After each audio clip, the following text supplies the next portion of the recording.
This is Atomic Shinobi and today I am going to narrate what if Naruto was Cloud Strife's reincarnation. If you enjoyed this video, please like, share and subscribe to this channel. Now wasting no more time, let's start the story. A devastating conflict was raging in the outskirts of Edge, in the far reaches of the destroyed city of Midgar.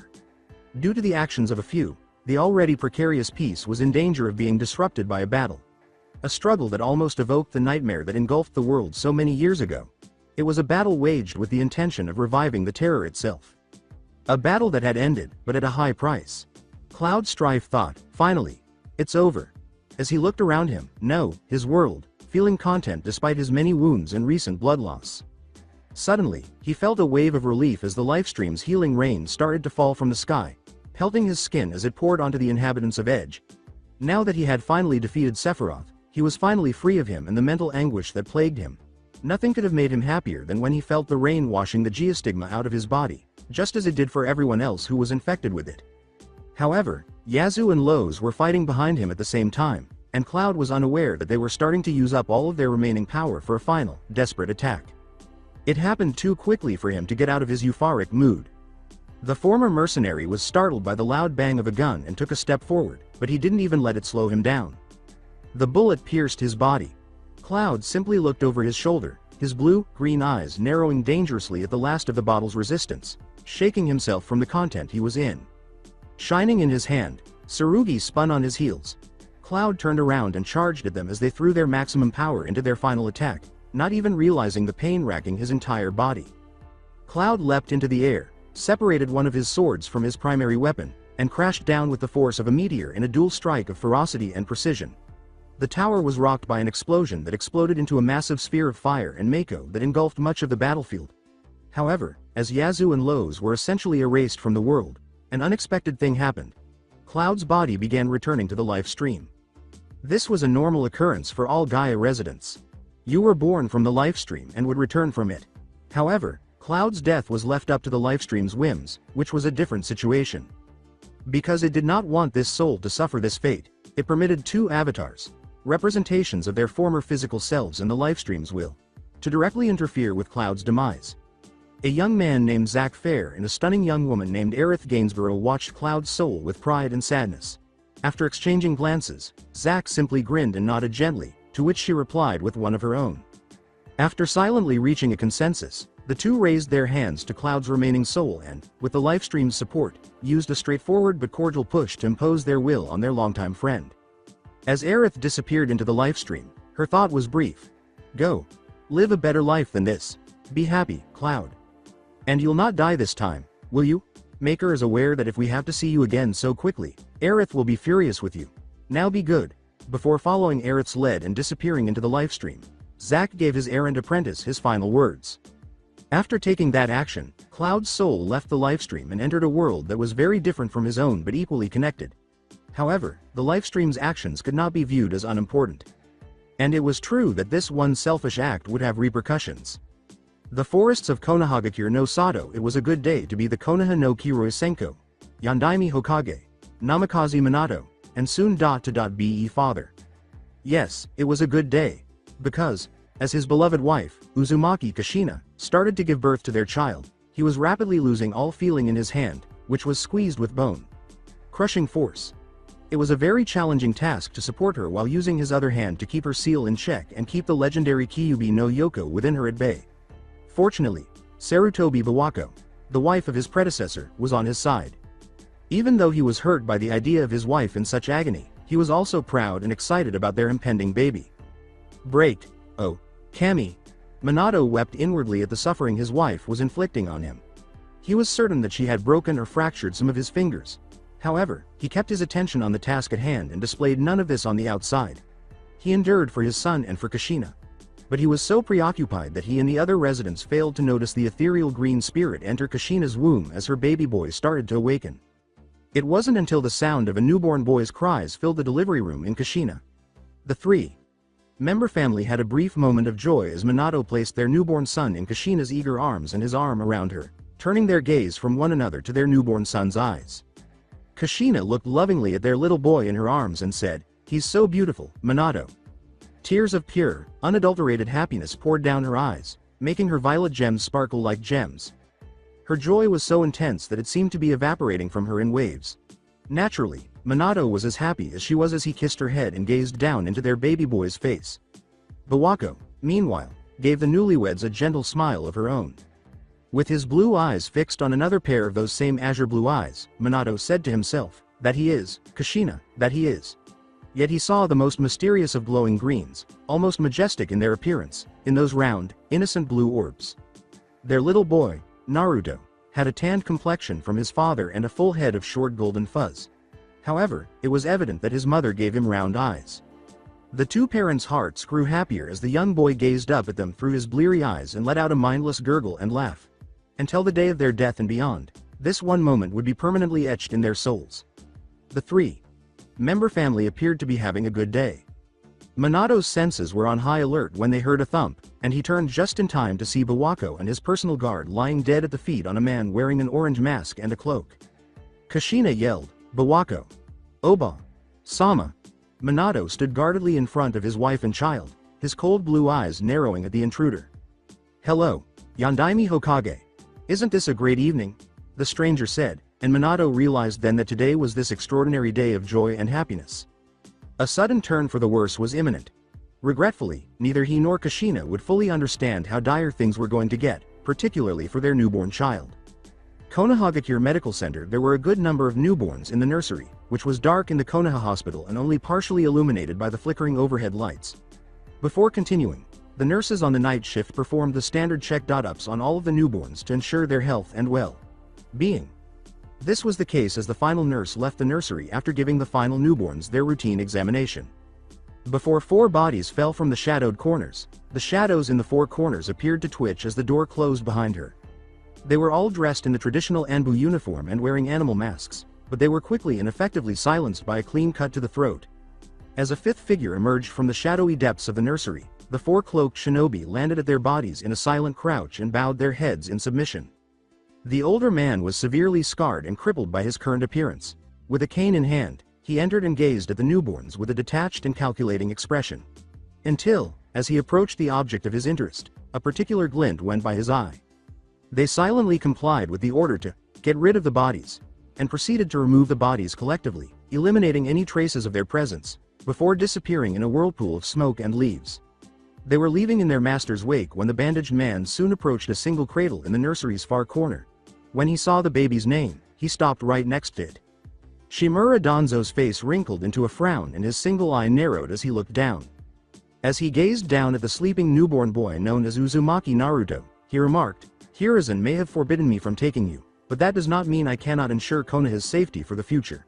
He reached into one of his pockets and took out a single paper tag that had several kanji characters written on it.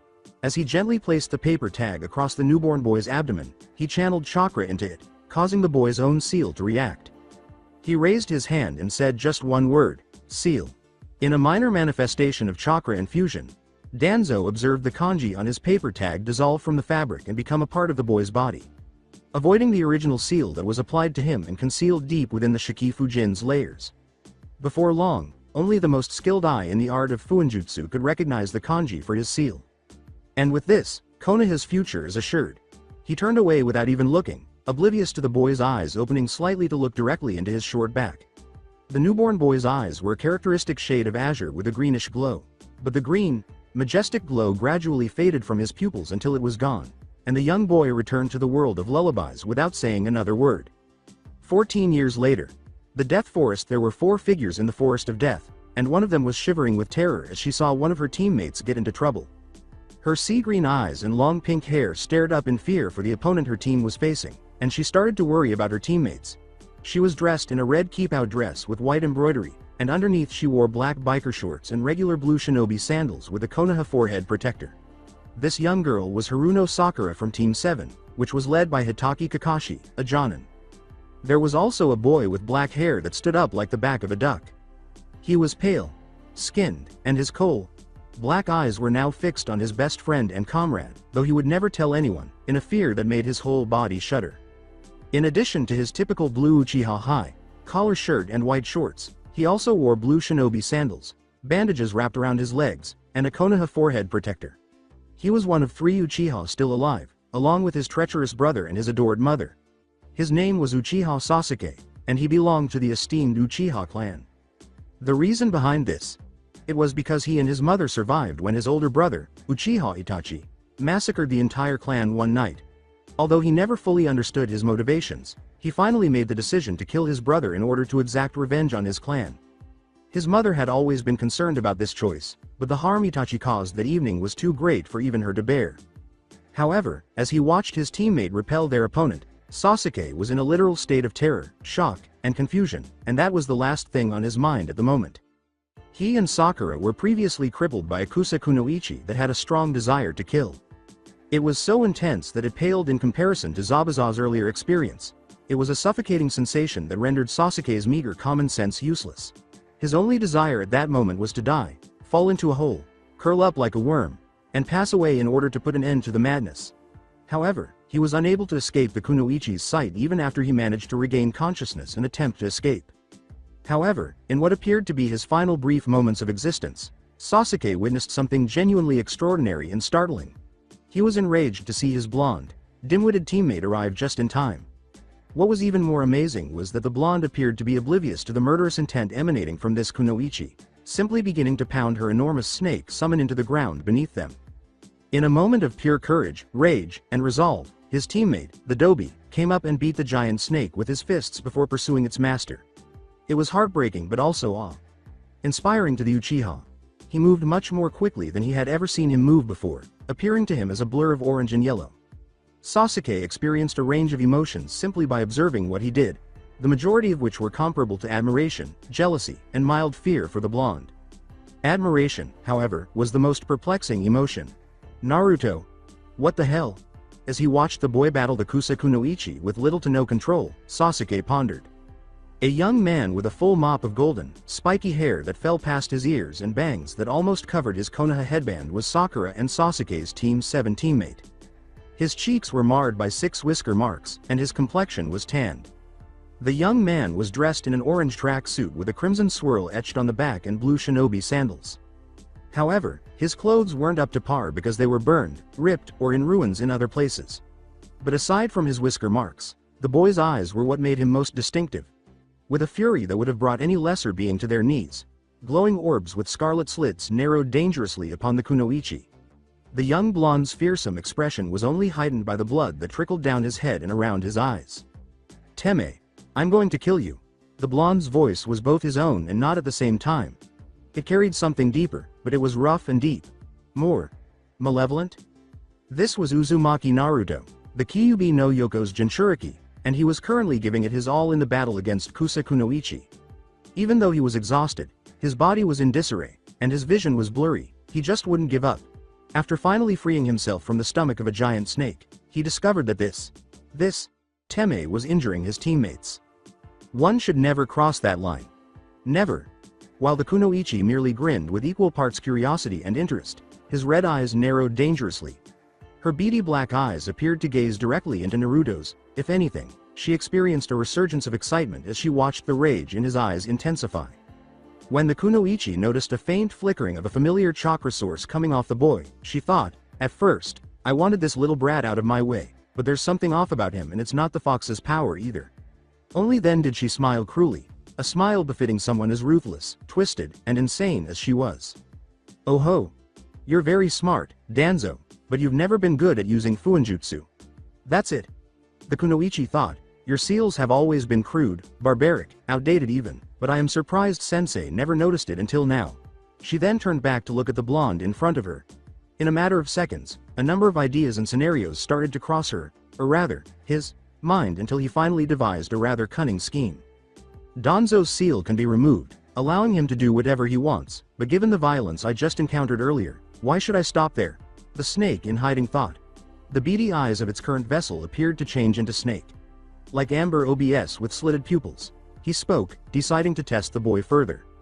Oh, are you upset? Do you despise me? She mocked the boy with a hand gesture, saying, you know, if you don't kill me, I will make you watch as I kill your 2 little friends below us, slowly and painfully. In response, Naruto simply snarled and bared his excessively large fangs. If it were possible, his crimson eyes appeared to gleam even more with ominous primordial ferocity. I will not allow you to, and with a sudden burst of speed, Naruto disappeared from his position. He didn't appear to care at the time, even though the tree he was on exploded due to the force of his leap. He was only interested in erasing this to me's arrogant grin. Naruto simply disappeared from view to the untrained eye, but to his opponent, he was still approaching him at a moderate pace similar to that of a Jonin. He easily avoided his wild blow, and he watched in fascination as it leveled trees far away. However, the boy emerged from the smoke faster than before. Given the boy's current circumstances, it was truly amazing. If his intuition was correct, the boy was surpassing the boundaries set for him.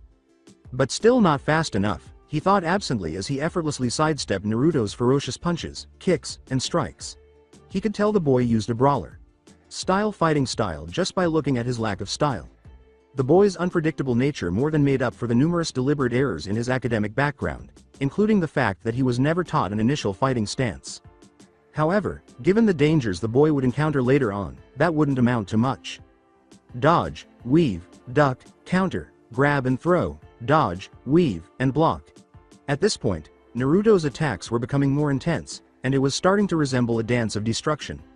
His strength and speed both increased, and he carved up the forest with each missed attack. Every kick or fist he blocked sent shockwaves through the forest, breaking tree limbs and creating a crater in the ground as they collide. The battle in front of them was no longer visible to the boy's two teammates. Even with the renowned Uchiha Sharingan eye, they could no longer see the battle. The Chunin hopefuls were no longer engaged in combat. Something else was at stake in this conflict. "What's happening to you, Naruto?" Sasuke thought in a worried tone. Yes, in the comfort of his own thoughts, he would confess it to himself.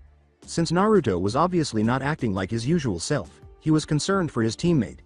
It wasn't the carefree blonde he was used to, the obstinate hothead who didn't know when to give up.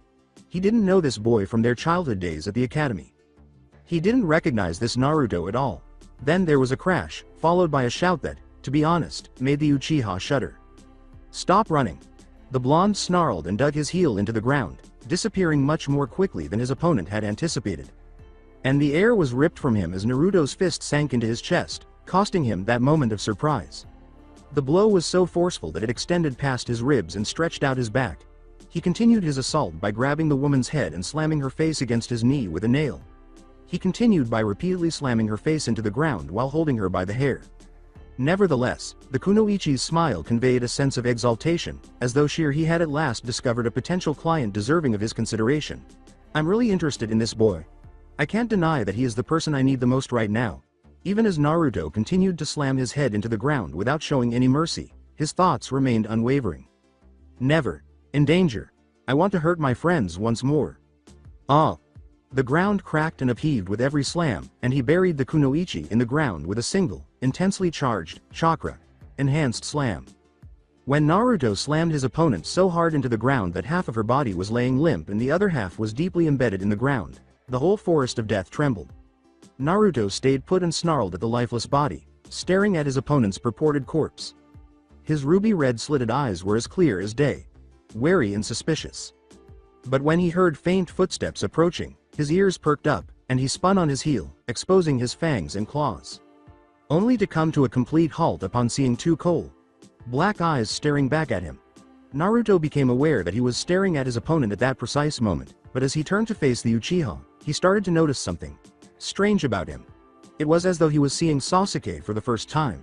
Perhaps this was something his subconscious was telling him. There was a problem with the Teme. "Dobi, please relax. She's dead, and we're safe. Just relax, okay?" Naruto, who could only gaze into the Uchiha's coal orbs with his ruby-red eyes, was summoned by Sasuke. Naruto tilted his head to take in the Uchiha's overall appearance, and only then did his eyes narrow in what appeared to be bewilderment. "Teme?" In his rough voice, Naruto said, Something's different about you." The Uchiha's eyes widened slightly, but not enough for Naruto to see. But before he could say anything more, they both sensed a vibration in the ground. Naruto's eyes grew wide, but he was unable to respond quickly enough. A ghostly, pale man with long black hair shot up from the ground behind him, stretched out his neck, and struck with lightning speed, sinking his fangs into Naruto's collarbone. He took a moment to enjoy his own experimental cursed seal of hell form around the bite mark with ease, channeling his chakra and a small portion of his soul into the boy's own. As Orochimaru, of the legendary Sannin, spoke the Uzumaki, he glanced at the shell. shocked Uchiha and saw Naruto start to wane from the sudden intrusion of his soul and his own vile chakra. It's very astute of you to notice, Naruto-kun. I think you're the only person other than Sasuke's Ka-san to notice his small predicament. But before he hit Sasuke with the same mark, he hissed, but that's the least of your worries right now. And Naruto's mind was burned with that sight alone. More than he could have ever imagined, Sasuke's cries of agony ripped through him. What the devil is this? As his body started to deteriorate more and more until he was unable to sustain himself, the blonde thought as the crimson bled away from his eyes. He collapsed onto his back, unable to do anything but gaze up at the tree branches. He was only able to grunt or cough in agony as his body started to convulse. However, Naruto saw his opponent, the man, approach him through the fading of his vision. And before he saw darkness, he heard him say just one thing. "Let's remove this unsightly little seal from you now, shall we?" Orochimaru said this as he went to work removing the antiquated seal that had been applied to the Uzumaki. Like the blonde, the Uchiha behind him was already having convulsions. At first, Orochimaru had no intention of marking the Uzumaki, much less using the seal he gave the blonde. But there was something about him that made him want to do it anyhow. However, just before he was compelled to leave the area, Orochimaru witnessed one change as he tore the final piece of Danzo's seal away from the boy's original seal. And it was something that genuinely caused his eyes to sparkle with intense curiosity. Because the boy's lifeless blue eyes came to life and glowed a magnificent green. Before the boy's eyelids closed, Orochimaru could only see the words, royal, divine, and mystical. "Oh well, I'll just wait to see what more you can show me, Naruto-kun." Orochimaru sighed and shook his head. Endure and survive. With a quick glance at the Uchiha, Orochimaru disappeared in a whirlpool of leaves, leaving a shattered Team 7 behind. If you are anything like your Nindo, then survive until the next time we meet. However, he was unaware that this one act of curiosity and interest would drastically alter the course of history. The Mindscape of Naruto the sewer-like system was located deep within Uzumaki Naruto's Mindscape. A long, powerful rumble tore across the very depths of his mind, causing the ankle-high water to ripple abruptly. However, what came next was unimaginable, because Naruto's chakra network's pipes and tunnels were suddenly filled with a bright green liquid. The current was swift, unstoppable, and unstoppable. It tore through the Mindscape, washing away the impurities it encountered, and the green liquid only strengthened and enhanced what remained. Soon after, the cage containing the legendary Kyuubi no Yoko Biju was inundated with liquid. As the strange liquid approached him, one of its eyes opened languidly and then widened in surprise. For the first time in its lengthy existence, the Biju experienced such astonishment and bewilderment, and it responded in the only way it could. "What on earth is this, sages?" Although the great fox roared in defiance of the otherworldly energy, it didn't appear to have any effect on its course, and the Biju was powerless to stop it as the energy effortlessly escaped its cage and started to fill the Kyubis. The liquid's impact on the Kyubi was immediate, as its liquid form burst into emerald particles that quickly started to engulf the massive Biju.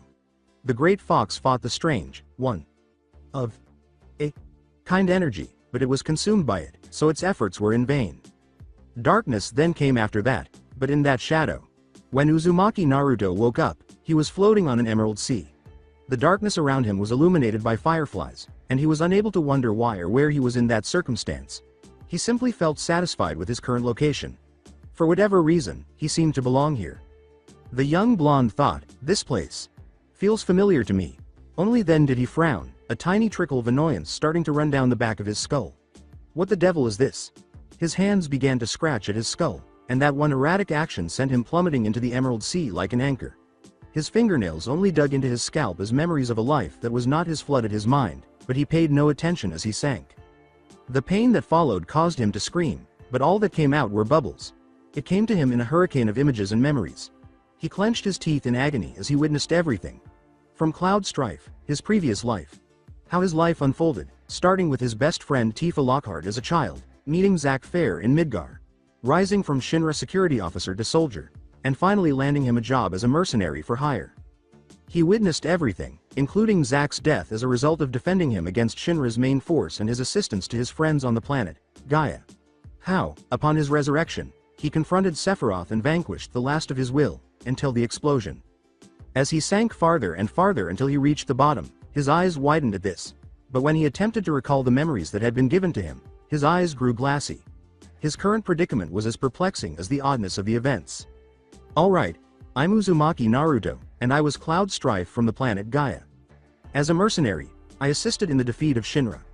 I fought alongside friends to defeat a man who went by the name Sephiroth. After 2 years, Sephiroth's remnants returned with the goal of bringing Sephiroth back from the lifestream and reuniting with Genova. Everyone resisted them until we came to a standstill outside Edge. I battled Hokage there, who let go of the materia that brought Sephiroth back into the world. We battled until I hit him with the final blow, at which point he changed back into Hokage and returned to the lifestream, while Aerith sent a healing rain to heal Edge and Midgar of their geostigma. The last of the remnants then shot me, and I charged Yazoo and Lowe's, which has led to that explosion. When he heard a voice echoing from the depths of the Mako Sea, he was startled out of his reverie. It sounded like Aerith. Aerith, where have you gone? Calling out to her in my mind. Aerith said, don't worry, Cloud. Zack, I, and the ancients decided you were to be given a new life, one where you could be reborn to help this world like you did for Gaia. Cloud scowled as he searched the ocean of Mako for Aerith. I was reborn. Cloud, Naruto's frown deepened when she said, yes, you were, because you see, we decided you were to be given this chance. Even though there was a lot to process at once, he stood up at attention when he thought of his friends and allies. How are the others doing? He remarked, all I remember is the explosion then here. The ex-soldier grinned a little when she said, they still live on Gaia peacefully after what you did. He realized that his actions weren't in vain. But he was troubled by one question. Why did it take so long, and why is this only happening now? He inquired and sensed her, in a way, displeasure. He frowned deeply as he said, the process was started when Uzumaki Naruto was brought into this world, but an old man did something to you and it had a delay effect on the emergence between you and the Naruto of this world. Despite his best efforts, he was unable to recall anything that had happened. However, it would take time to sort through his memories because his mind was likely a chaotic mess. I see. He would undoubtedly track down the person who had harmed him. The woman started to say, now Cloud. But Cloud interrupted her with his own thoughts. In an attempt to convey that, he said, Naruto. I am no longer Cloud Strife, I am just Uzumaki Naruto, Aerith. At one point in his life, he was Cloud Strife, but now he was just Uzumaki Naruto. He sensed Aerith's astonishment until her warmth engulfed him. Yes, exactly. That's who you are now, Naruto. One and the same, you are Naruto and Naruto is you. Bound together forever, something that will never alter, until I can embrace you again. Yes. Until then Aerith. Take care, Naruto said, closing his eyes and grinning as the Mako Sea burst into a display of green glowing particles. The liquid in his mindscape turned into particles that appeared to enter his chakra network's pipes. When Naruto opened his eyes in the darkness once more, he saw a pair of piercing blue eyes that glowed a deep mystical green that cut through the ebony veil surrounding him. Now, I need to protect Sasuke and Sakura, and escape this damned forest. Naruto also gradually vanished with that one thought. Not only was Haruno Sakura concerned, but she was also too stressed. In her brief 13 years of life, it would be an understatement to say that she was worried. Sakura had never been so terrified in her life as she was right now, and it all began with the Chunin exam, which was a complete mess from the start. The written exam by itself was a demanding test that demonstrated the shinobi's skill at deceit and espionage. The second exam component was a survival mission that required entering the Forest of Death, retrieving an Earth and Heaven scroll, and making it to the Central Tower in 5 days without assistance. They were left to fend for themselves and rely on their own abilities because there was no sensei to support them. It was a fight, but one they had never really anticipated. They suffered the consequences of her attack because they had misjudged the level of skill possessed by these other shinobi. Just thinking about that Kusa Kunoichi made Sakura shudder. She would never forget the experience of meeting the woman. To witness how outclassed they were by her, and how she methodically brought Sasuke and herself to ruin with only the intent to kill. The killing intent was dense and suffocating, unlike their first encounter with Zabuza Momochi on their first sea-turned A rank mission. She had witnessed her own death several times in various scenarios, which made her feel like nothing more than a bother to that Kunoichi. However, their salvation came in the most unexpected way when her third teammate, Uzumaki Naruto, showed up. When she saw how different her blonde teammate was acting, she quickly changed her mind, even though his arrival had saved her and Sasuke from the Kunoichi. Even though their lives were on the line, there was something unique about her teammate.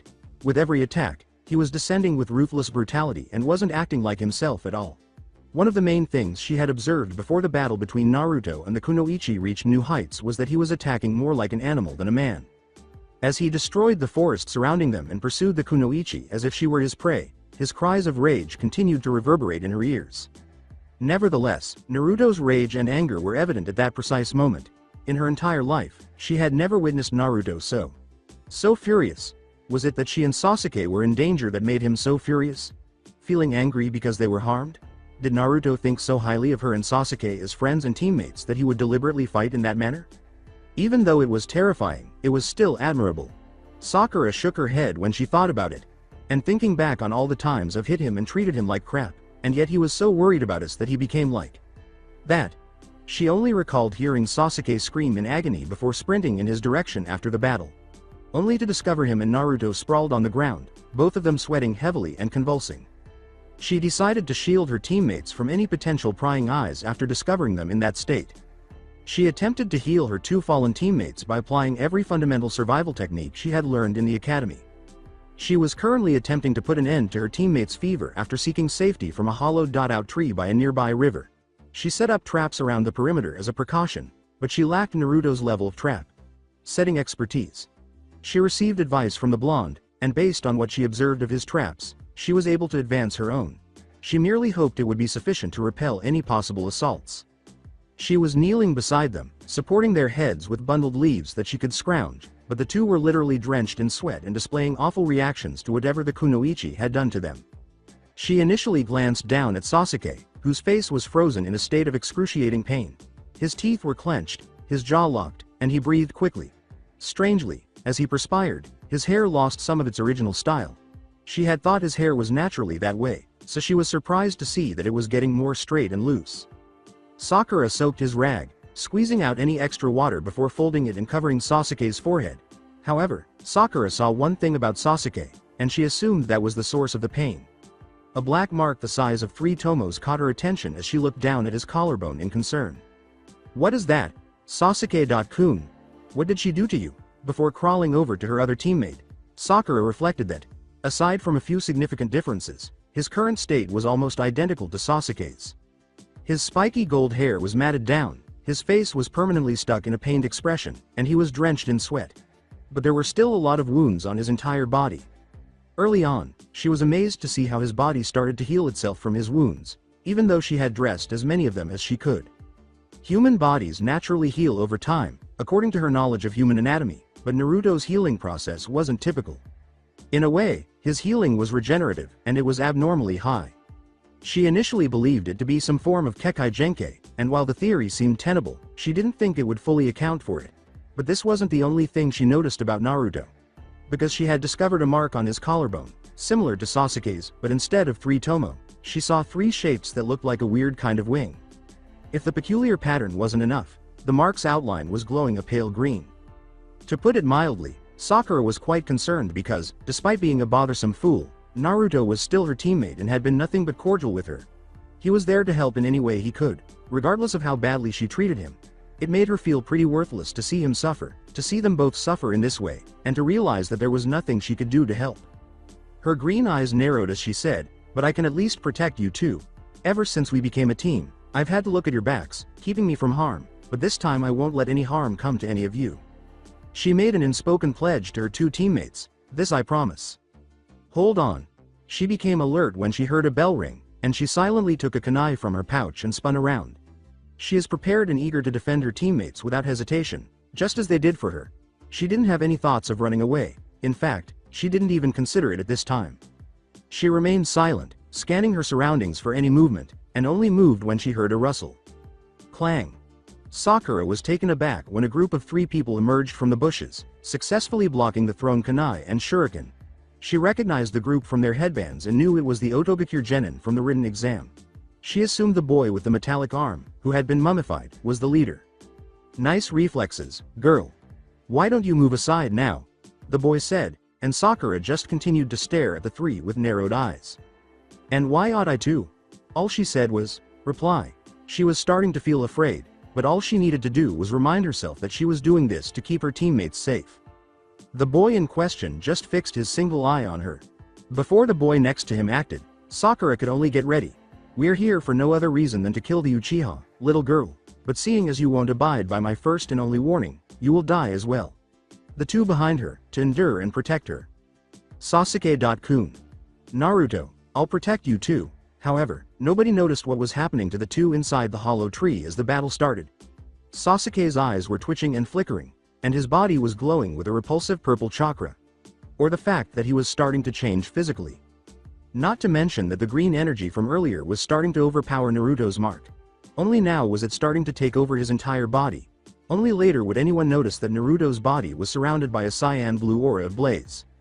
As a lead assistant in the torture and interrogation unit, Anko Mitarashi described herself as a true badass kicking kunoichi, specifically a Konoha tokubetsu. Jonin.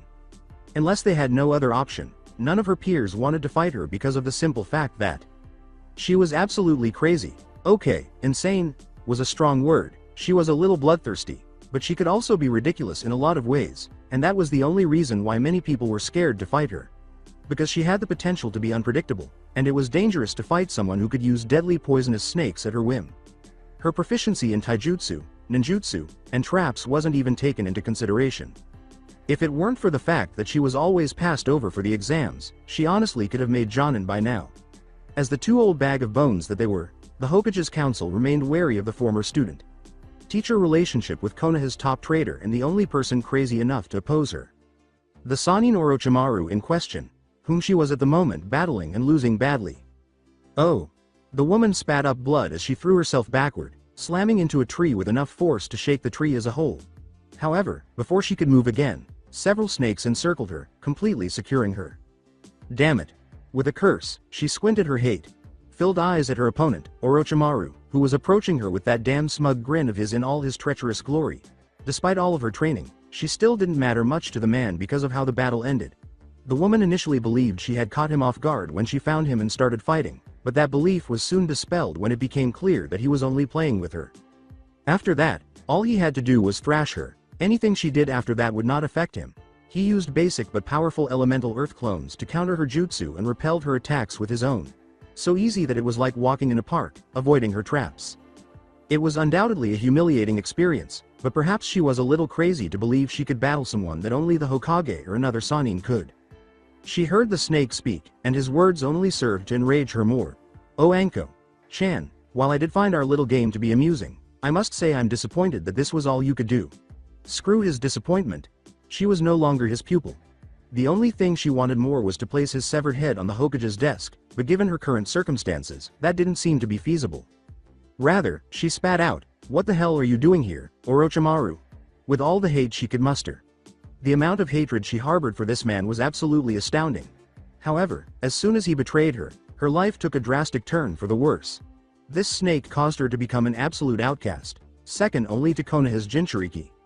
But as he knelt down to her, the Sannin's smirk only got bigger. Bile rose in her throat as he grabbed her chin, forcing her to stare directly into his snake-like eyes. "Oh, I am merely here to observe the future of the next generation." He responded in kind, and his words caused her to be taken aback. "I wanted to test the mettle of a few, since your generation has mostly disappointed me," he said. After a moment of blinking, she realized what he might have meant. "You came here for the Uchiha, didn't you?" she inquired. The renowned Sharingan Eye bloodline was the only reason he would have come here. The man's desire to acquire all of the jutsu in the world was well known, and he could accomplish this with the Sharingan's assistance.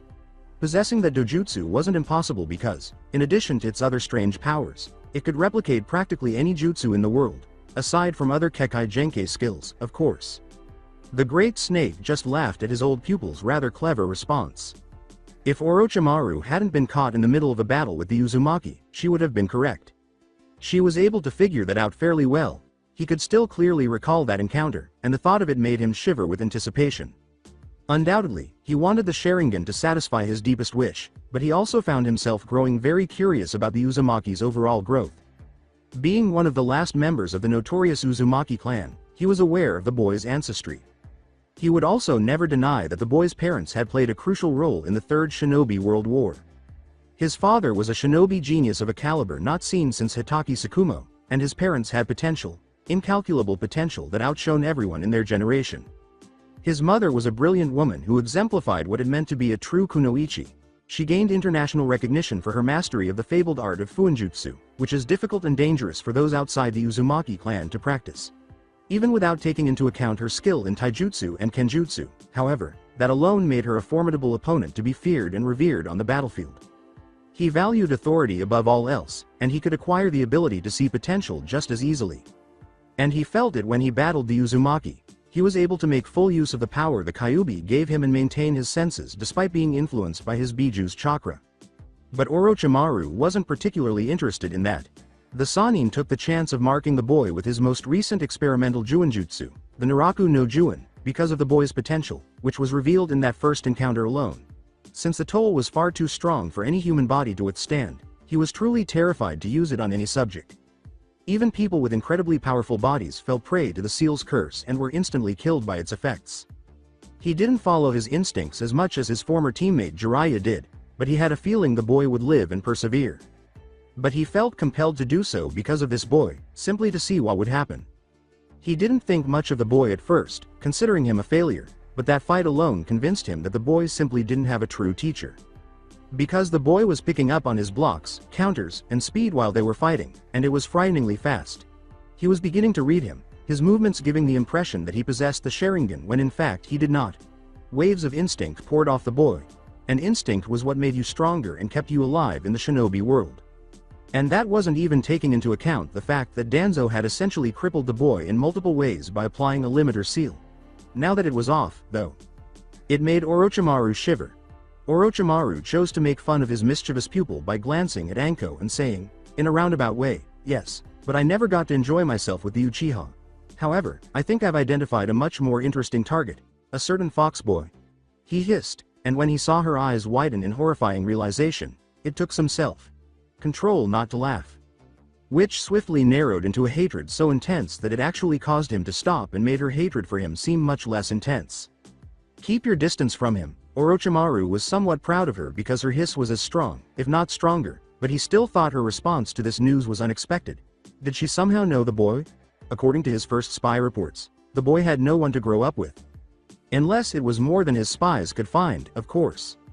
He responded in kind, his smirk multiplying 100-fold. "Anko-chan, it's a little late for that. He will come to me of his own free will, it is absolutely certain," the Sannin said, taking great pleasure in watching the horrifying realization appear on her face as the Uchiha and Uzumaki bore my mark. Her eyes widened in fear, and oddly, she felt like she had failed. Fascinating. No, you didn't," she said, looking devastated, but Orochimaru didn't seem to care. He turned around and released the woman. Without saying another word, Orochimaru disappeared into the woods, leaving the emotionally damaged woman in her confines. "I have a feeling you'll find out soon enough. Now until then it's been fun, Anko-chan." Anko cocked her head to the side, her eyes shaking until 2 tears welled up and fell. "Naruto, please don't do that." Ignoring the scathing glares and the derogatory whispers behind his back, Anko saw a bright little blonde boy with round blue eyes smiling in her vision. The sad boy's face, crying by himself in his room with no one to console him. The young boy's face, glaring back at the people who made his life so miserable. The face of the broken boy who was hospitalized after suffering numerous serious injuries. He's endured enough pain. Shortly after, the Hokage's personal Anbu located her, and the squad captain attempted to draw her attention after she was released from her bonds. Mitarashi. She was startled out of her memory lane by his words, "Hurry, we need to report your findings back to the Hokage. It's urgent, he knows whatever you've found." After taking a moment to comprehend what he had said, she hurried to her feet and gathered all the information she now knew the Hokage most definitely needed to know about the situation. "You're correct, then a horrifying incident occurred." Anko's blood ran cold because she recognized the voice of the scream, which was so loud that it could be heard for miles on end and was undoubtedly heard by every person living in the forest. He owned it. The poor captain of Anbu said, "What the hell was?" before they were caught off guard by something that made their blood run cold. Because the scream was followed by a shockwave so strong that it tore the forest apart, ripping the tree's roots out of the ground and upsetting the ground as it went. As the shockwave started to destroy everything in its path, the 5 were easily blown back. However, the shinobi managed to get a foothold in time, merely to observe the origin of the shockwaves, and their observations caused them to experience an additional sensation. Fear.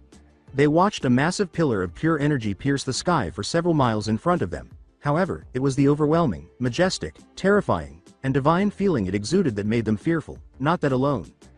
The anomaly of pure power persisted despite the clouds swirling around the pillar that disturbed the heavens. They were all brought to their knees by the overwhelming sense of oppression. What is this? Said a subordinate of the Anbu captain. Anko, however, was looking directly at the location of the pillar. The only sound she could hear coming from the roaring winds was his yelling and voice. Naruto. And without even a warning, Anko got up and flew toward the spot as the pillar abruptly vanished into the disturbed sky. What? Mitarashi. Without saying another word, the Anbu pursued the speeding Kunoichi, but nothing the captain said would stop her from figuring out where that came from. Damn any regulations that prohibit interference. She needed to check on him. However, she and everyone else would be unprepared for what they were about to see. Where am I? Coal-black eyes drifted open, only to be met by a realm of the deepest black. 2.San. Didn't have to die. His head snapped toward the voice, but he was startled to see a young girl staring at him with her eyes watering uncontrollably and her raven hair falling in a straight mess around her head.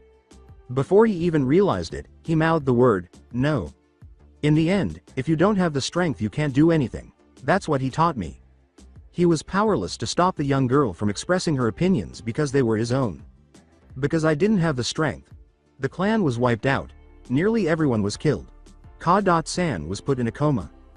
He frowned as the massacre flashed through his mind, his soul blackened by the sight of all his dead clansmen being killed like cattle and their blood filling the streets. He was shocked when the girl spat at him, her equally coal black eyes glaring at him while tears streamed down them. You let them die. All you did was watch," he exclaimed. He almost lost his cool when he saw the look of pain, grief, and agony on her face. No. The child's voice gradually transformed into a deep yet smooth tone as she exclaimed, "If only you had the strength." Sasuke could only watch in sick horror as the child tore away at her face, exposing a single amber-slitted eye. The snake's eye. No.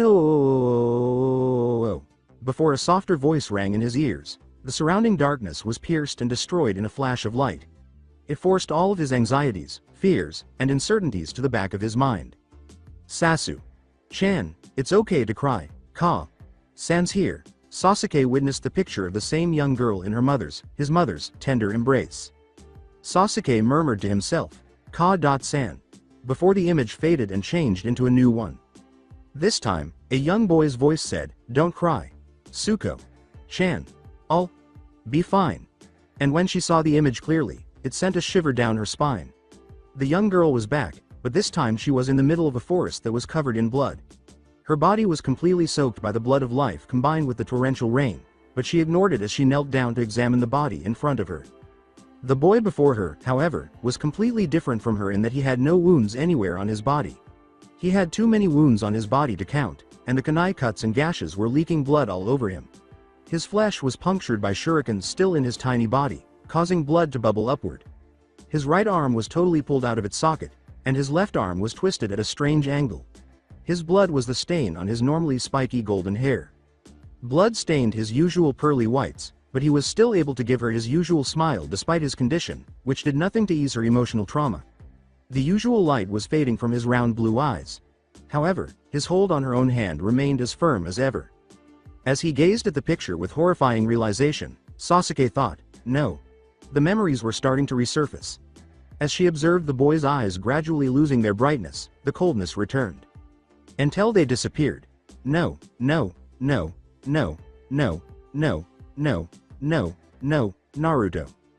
The sudden explosion of the image into a bright light took the Uchiha by surprise. He had to protect his eyes from it because it was so intense, but when it subsided, Sasuke opened his eyes to find himself staring at himself. It was actually a young girl his age with loose raven hair, but it looked like him. Her coal black eyes were strong, hard, cold, and protective. She was dressed exactly like him, down to the white shorts, shinobi sandals, and high collared shirt. Although her clothing effectively concealed her chest, he was aware that it was restrained by bindings as a precaution. Her body was unmistakably that of a young woman maturing. The main distinction, though, was that she was grinning. Sasuke frowned as he gazed at her. The mere sight of her made him want to turn away, but he refrained since doing so would be denying his own existence. According to his mother, he had to deny himself, but it was for his own safety. He followed her instructions even though at the time he was only perplexed by what she said. She was disguising herself with the sophisticated genjutsu and henge that only his mother could provide. Her artistic talent was nearly untraceable as well, which is why it has endured for so long. So far, he heard the girl in front of him say, "He needs us," and saw her extend her hand. She spoke in a quiet, smooth voice that made him realize how long he had not used that voice. Because he was afraid that people would discover his true identity, but that was now irrelevant. Her teammates needed her because his best friend needed him.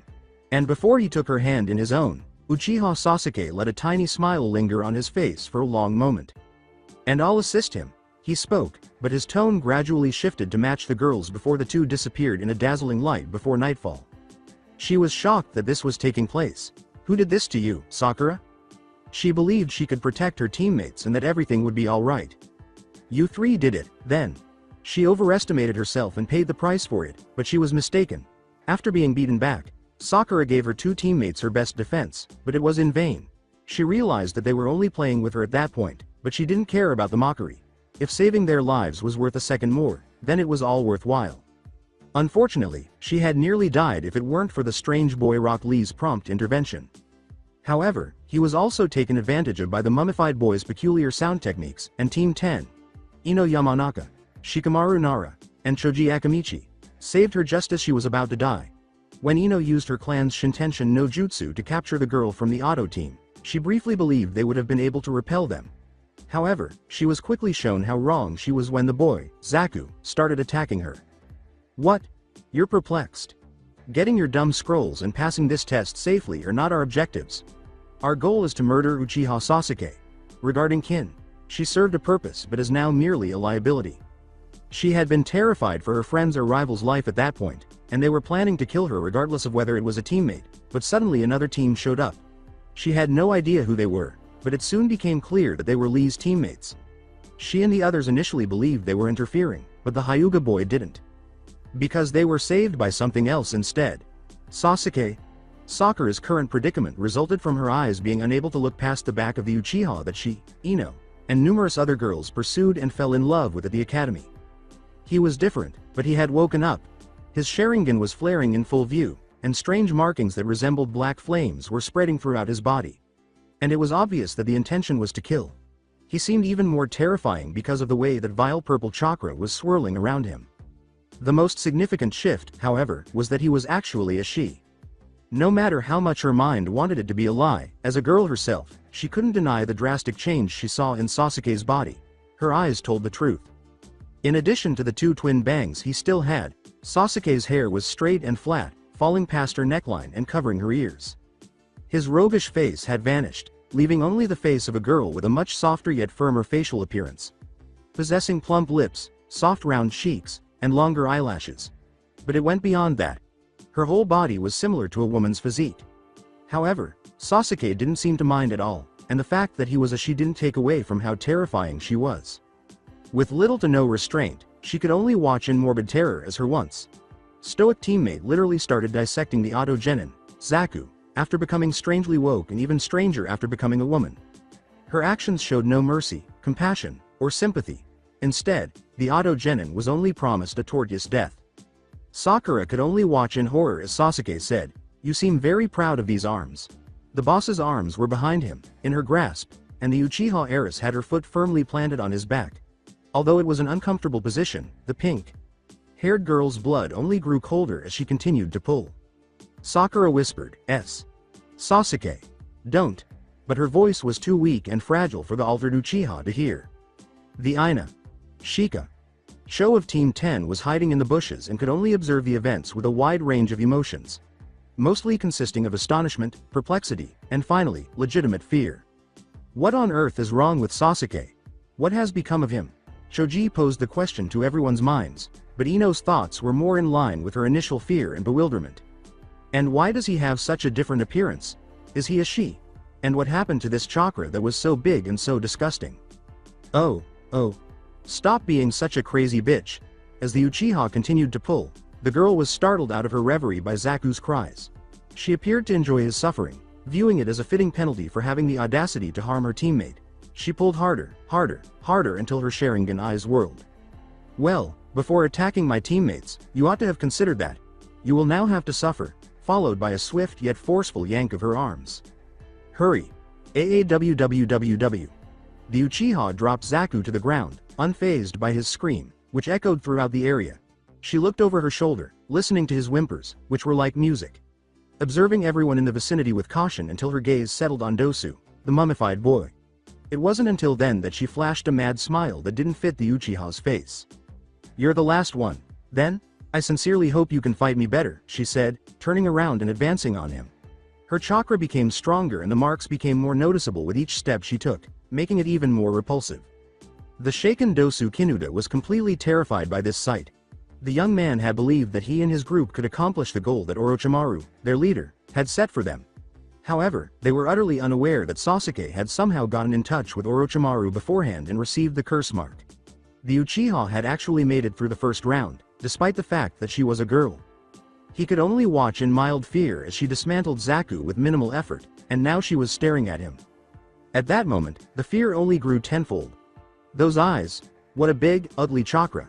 It is very similar to Orochimaru. Sama. I must leave this place. At this point, that was the only sensible thing he could do. Now that the Uchiha had awakened the curse mark, he knew he would not be able to defeat her. That was an invitation to death. "You want our scroll, so take it, W. Wait, grab it." He pulled out their scroll and threw it to the Uchiha's feet, and when she paused to examine it, he briefly felt relieved. She did appear to consider it before kicking it back, allowing it to roll to Sakura as she proceeded in his direction, much like a predator would to its victim. "Thanks, but you're still going to die." Dosu was paralyzed by the Uchiha's glare, and that remark only made him more terrified. He paused to consider what more he or Zaku could have done than attack the girl with the pink hair to earn the Uchiha's wrath. They attacked her and vanquished the three snot-nosed punks and the taijutsu weirdo from earlier. The realization caused his lone eyes to widen, and then he looked straight behind the Uchiha and the pinkette to see the Uchiha's third blonde teammate. But then Zaku used his attack to crush the Uchiha and her two teammates. However, he was taken aback when he noticed that the wounded blonde was starting to radiate a cyan aura of unadulterated energy. And then he realized. The blonde's attack infuriated the Uchiha. At this point, all he could do was curse Zaku's unbearable negligence. He was startled out of his reverie by the crunching of footsteps, and when he looked up, he saw two Sharingan eyes staring down at him in a fiery red. Her eyes were so intense that he felt as though he was looking into the eyes of something genuinely dark and more repulsive than anything he had ever encountered. His body started to tremble like a leaf inside a hurricane. By now, not even Orochimaru's chakra was this vile. "What are you?" was all he could say while Sasuke prepared her kunai, and all she could do was smirk icily and unforgivingly. "You're dead." "Oh no." The Uchiha stopped at the slight sound as if a switch had been flipped, and the agonizing grunt caused her to freeze until her head, like all the others, snapped back in the direction it had come from. When Sharingan saw it coming from her blonde teammate, her eyes widened, but what was different about him was that he was literally engulfed in a cyan flame aura, causing his entire body to convulse. After leaking from his body, azure blue and majestic green chakra combined to form an aura of cyan flames that engulfed the blonde's body. Naruto. The instant she felt pain, any bloodlust or insanity washed away. All thoughts of retaliation or animosity were flushed away, and the black marks disappeared. She moved in a blur of motion without thinking twice and then materialized at his side. She knew Sakura was approaching her, but her gaze was fixed solely on the blonde's condition. And what she saw wasn't pretty. His pale complexion showed his veins, and he was drenched in sweat. They bulged every second or so, and his chest was rising and falling at a terrifying but unpredictable rate. He was breathing uncontrollably, and she could swear that his clothes were starting to strain against him as his muscles tightened and constrict. Sasuke. Look, she heard Sakura say that, and after glancing at her teammate, she turned to see what she was pointing at, which was startling. It was only now that she became aware of the mark. A wing. Like pattern glowing a mixture of cyan and black, on the blonde's collarbone. What in Kami's name? Oh. His grunts became more frequent and louder, and the Uchiha became extremely concerned when she noticed that his nails were digging into the ground, his veins were enlarging more quickly, and his eyes were starting to twitch and flicker. Naruto. Damn it, respond to me, she shouted, but it had no effect. In his current state, he was too far gone to even hear any external voices. However, a voice interrupted her from behind. Leave him behind. When Sakura and she turned around, they saw the Hyuga boy standing atop a tree branch, staring at them with his Byakugan activated and a healthy dose of fear visible in his eyes. The only indication she had was that the ground began to tremble before she turned to see the cyan energy starting to intensify, and when Naruto's eyes opened, all she saw was. She knew from her past on the Byakugan that they had the best dojutsu when it came to reading the finer points of someone's inner chakra and their chakra network. Before he screamed, all she saw was a royal green, glowing green. H. She reacted as quickly as she could, snatched Sakura, and plunged into the nearby hollow tree. And the explosion that ripped out of Naruto's body, the turquoise energy that escaped him as he screamed, and the expansion that shot upwards were both breathtaking and terrifying. As it soared into the sky and pierced the very heavens, it destroyed everything in its path. Kami knows how far away it was, so it was undoubtedly a sight to behold. The more harmful element, though, was the initial shockwave. Everything flew, including anyone who was not quick enough to react in time, as it tore the ground and trees apart. Meaning, Team 10 was launched into the air. KYAH. What the fuck? It's so troublesome. The force blew the three away, but Choji was able to use his clan's partial growth jutsu in time to grab his teammates and cling to the largest tree he could. They were aware of Naruto's unpredictable nature, but this was absolutely absurd. As it subsided, those impacted by the blast were able to recover and were met with the sight of smoke and debris rising into the atmosphere. This continued for a few minutes until a massive flash of light burst from the explosion's center. In this one location on Earth, it seemed as though the laws of gravity had no significance. Sasuke and Sakura were the ones closest to the so-called ground zero as they crawled out of the hollowed-out tree. When the smoke was abruptly cleared away by what appeared to be a gust or force of wind, their breath caught. Everyone in the vicinity was thus permitted to witness what had transpired. The Hyuga team's bun-haired girl said, "Oh my Kami," and, in fact, that was the only way to describe what they witnessed. The Hyuga boy's face, too, was a picture of complete shock. Because Uzumaki Naruto was actually crouching inside a crater the size of the Pillar of Energy not long ago. If not for the fact that his upper garments were totally destroyed, exposing his torso, he would have stayed nearly unaltered. His face and body were covered in strange cyan-colored markings that glowed intensely. The striking feature, though, was the lone angel wing of the purest white on the Uzumaki's right shoulder behind his back. As the blonde stood up, the feathery wing, which was as white as the sky, gave off a gentle white radiance before spreading its wingspan. When his eyes opened, it was as quiet as a cemetery, but the blonde's first sight upon opening his eyes was his weary teammates. His once blue eyes had changed to icy, powerful cyan orbs that greeted the two girls. The only emotion that flickered across his eyes was astonishment as he gazed at them with the utmost care, lingering on Sakura before moving on to Sasuke. Sakura. Sasuke. Was all the blonde could say before his eyes rolled into the back of his skull. The blonde's teammates hurried to him after realizing what was about to happen. Naruto. Before he could fall, the Uchiha grabbed him, but the marks on his body soon started to move back toward where they had come from. The wing on the blonde's back folded with it and then scattered in a burst of cyan-colored particles. The other residents nearby started to assemble a moment later, either out of curiosity or out of concern for their fellow shinobi. However, they were unaware that multiple eyes were observing them from various angles, and they all had different reactions to what they had just seen. However, Anko Mitarashi, who gazed down from above, was stronger than all of them. Her eyes were fixed only on the unconscious blonde, ignoring the Anbu standing behind her. She was initially shocked, but as soon as she realized the blonde was safe, relief started to set in. What she just saw is still the same. Naruto, what the devil did that snake do to you, Kami? Well, wasn't that the question? A clearing in the demolished forest of death was filled with an uneasy silence. In the minds of those who had just witnessed it, the forest, its perimeters, and, indeed, the entire world seemed to come to a halt at what had just transpired. It was felt by everyone outside the forest. Konoha had witnessed the cyan pillar tearing out of the notorious forest, and they had felt the unadulterated power erupting into their world's skies. After that, there was a brilliant flash that set the skies on fire for what seemed like an eternity. It was felt by every resident outside of Konoha. It was like a tremor that shook every living thing on the earth, affecting their souls on such a primordial level that it left everyone feeling alone and afraid. There was no other way to describe the power, it had been unearthly. Even though it had only lasted a few seconds, its unadulterated power dwarfed anything this world had ever witnessed. It was a supernatural phenomenon that dwarfed the Biju of legend. It was so vast that it left all other nations, no matter how big or small, in awe and terror. It was like witnessing the Kami's wrath. The daimyo, or great lords, were left scrambling in fear. Everything on the planet was in utter despair as a result of it.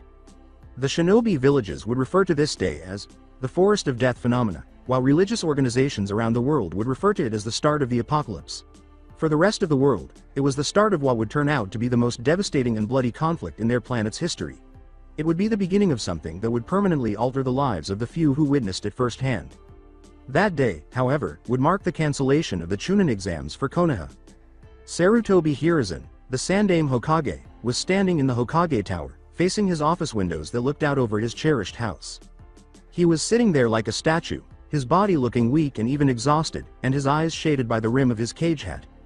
The strength and brilliance of the shinobi, who had come to be known as the Kami no Shinobi, were concealed in that ostentatiously weak and frail body, but the other office holders knew that this was only a front for what was underneath.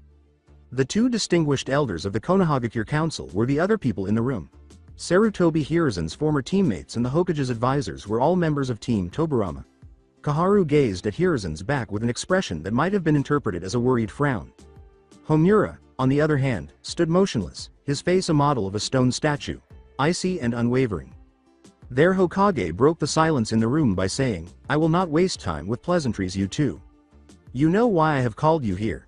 The two stopped when they heard his voice. Some members of the generation had come to regard the man as their grandfather, but that was not his voice.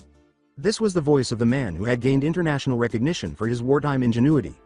His word defined his total authority, and his voice was absolute. There would not be any act of disobedience, and no one would question him. You paid attention to what he said and followed his instructions. As of right now, reports have been flying in from our spies in the other villages. The chatter has been non-stop since the event, and Jiraiya has seen fit to give me multiple reports on the activities of all the major villages and daimyos. They've acted by calling back all their shinobi, including those attending the Chunin exams. They are bolstering their forces, and as we speak the daimyos of the other countries are squabbling with our daimyo over what had just happened. Some even outright threatening war should an answer not be given to them. He said this before turning to speak to them. However, we will not submit on this. They will take nothing, and we shall give them everything Konoha has to offer in terms of bloodshed. As of this moment I declare the Chunin exams are from henceforth cancelled, and all foreign shinobi are to be made to leave within 24 hours. Any stragglers are to be considered POWs. If any are found, they are to be captured and sent to T&I. Those that fight are to be killed on sight. He went on, his voice never decreasing. The best way to characterize Hiruzen right now was equal and balanced. Homura, Koharu, you two are to spread the word. I, the Sandaime Hokage, am issuing yellow alert for the village. All shops are to be closed within the hour, and everyone to return to their homes. The Jonin senseis of the teams in the Chunin exams are to retrieve their students, and every other available Jonin is to increase patrols both in and outside the village for any potential spies escaping or coming into the village. Screening of foreigners are to be handled by the Yamanagas henceforth. Should any show signs of opposition, they are to be captured and sent to T&I. He went on to list each security idea. He finished, and they merely nodded in agreement. I want a message sent to the Anbu Sotecho to meet me within the hour, and another message is to be sent to all clan heads.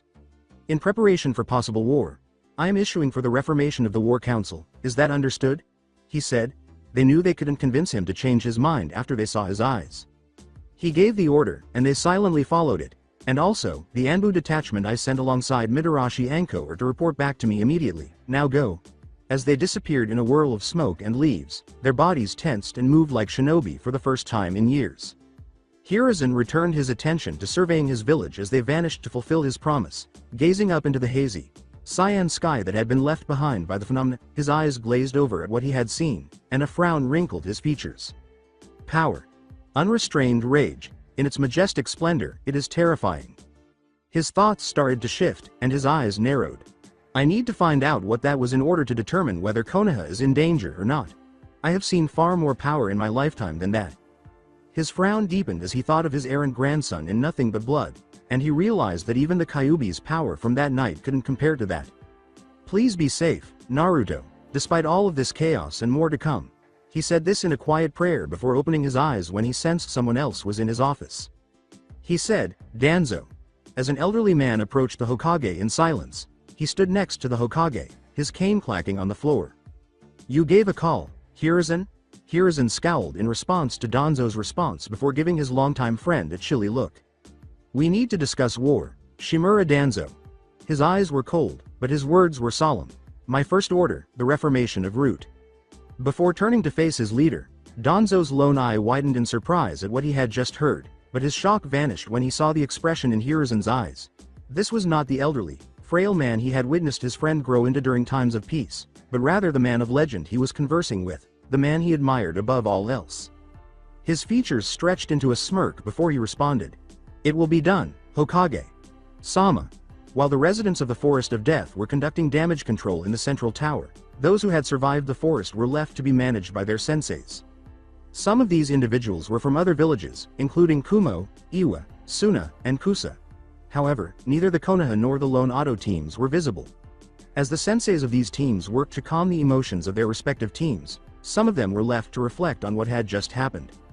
Being the type of person she was, the young woman was left internally devastated because she had been one of the few who were born with the chakra sensory trait, which meant that when the event had happened and she was just arriving at the tower, she had not just felt it, she had not just heard it, or she had seen it on a level that no one could have truly perceived.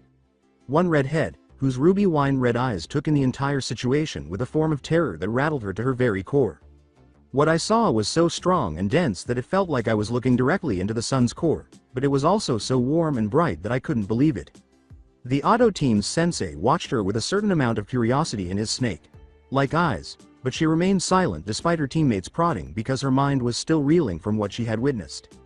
The Auto team's sensei was a rather pale man wearing the typical Otogakure shinobi uniform. His black hair was long and straight and tied up in a high ponytail. He was currently standing in the corner, watching the events with a sense of amusement, and as he looked at the traumatized redhead, his thoughts returned to what he had personally witnessed, recalling what he had felt and seen. And instead of letting out a grin that would have split his face, he smirked with satisfaction. The disguised Orochimaru shivered at the thought of his most recent potential interest. "It seems you've gone and not just met my expectations, but you've managed to go above and beyond them. Naruto-kun. There is no doubt now, if you were accepted by the Naraku no Juin, then you are the holder of something beyond this world. However, I underestimated the effect this would have. That power goes beyond the origin of the Biju. This is something truly alien." Orochimaru considered this.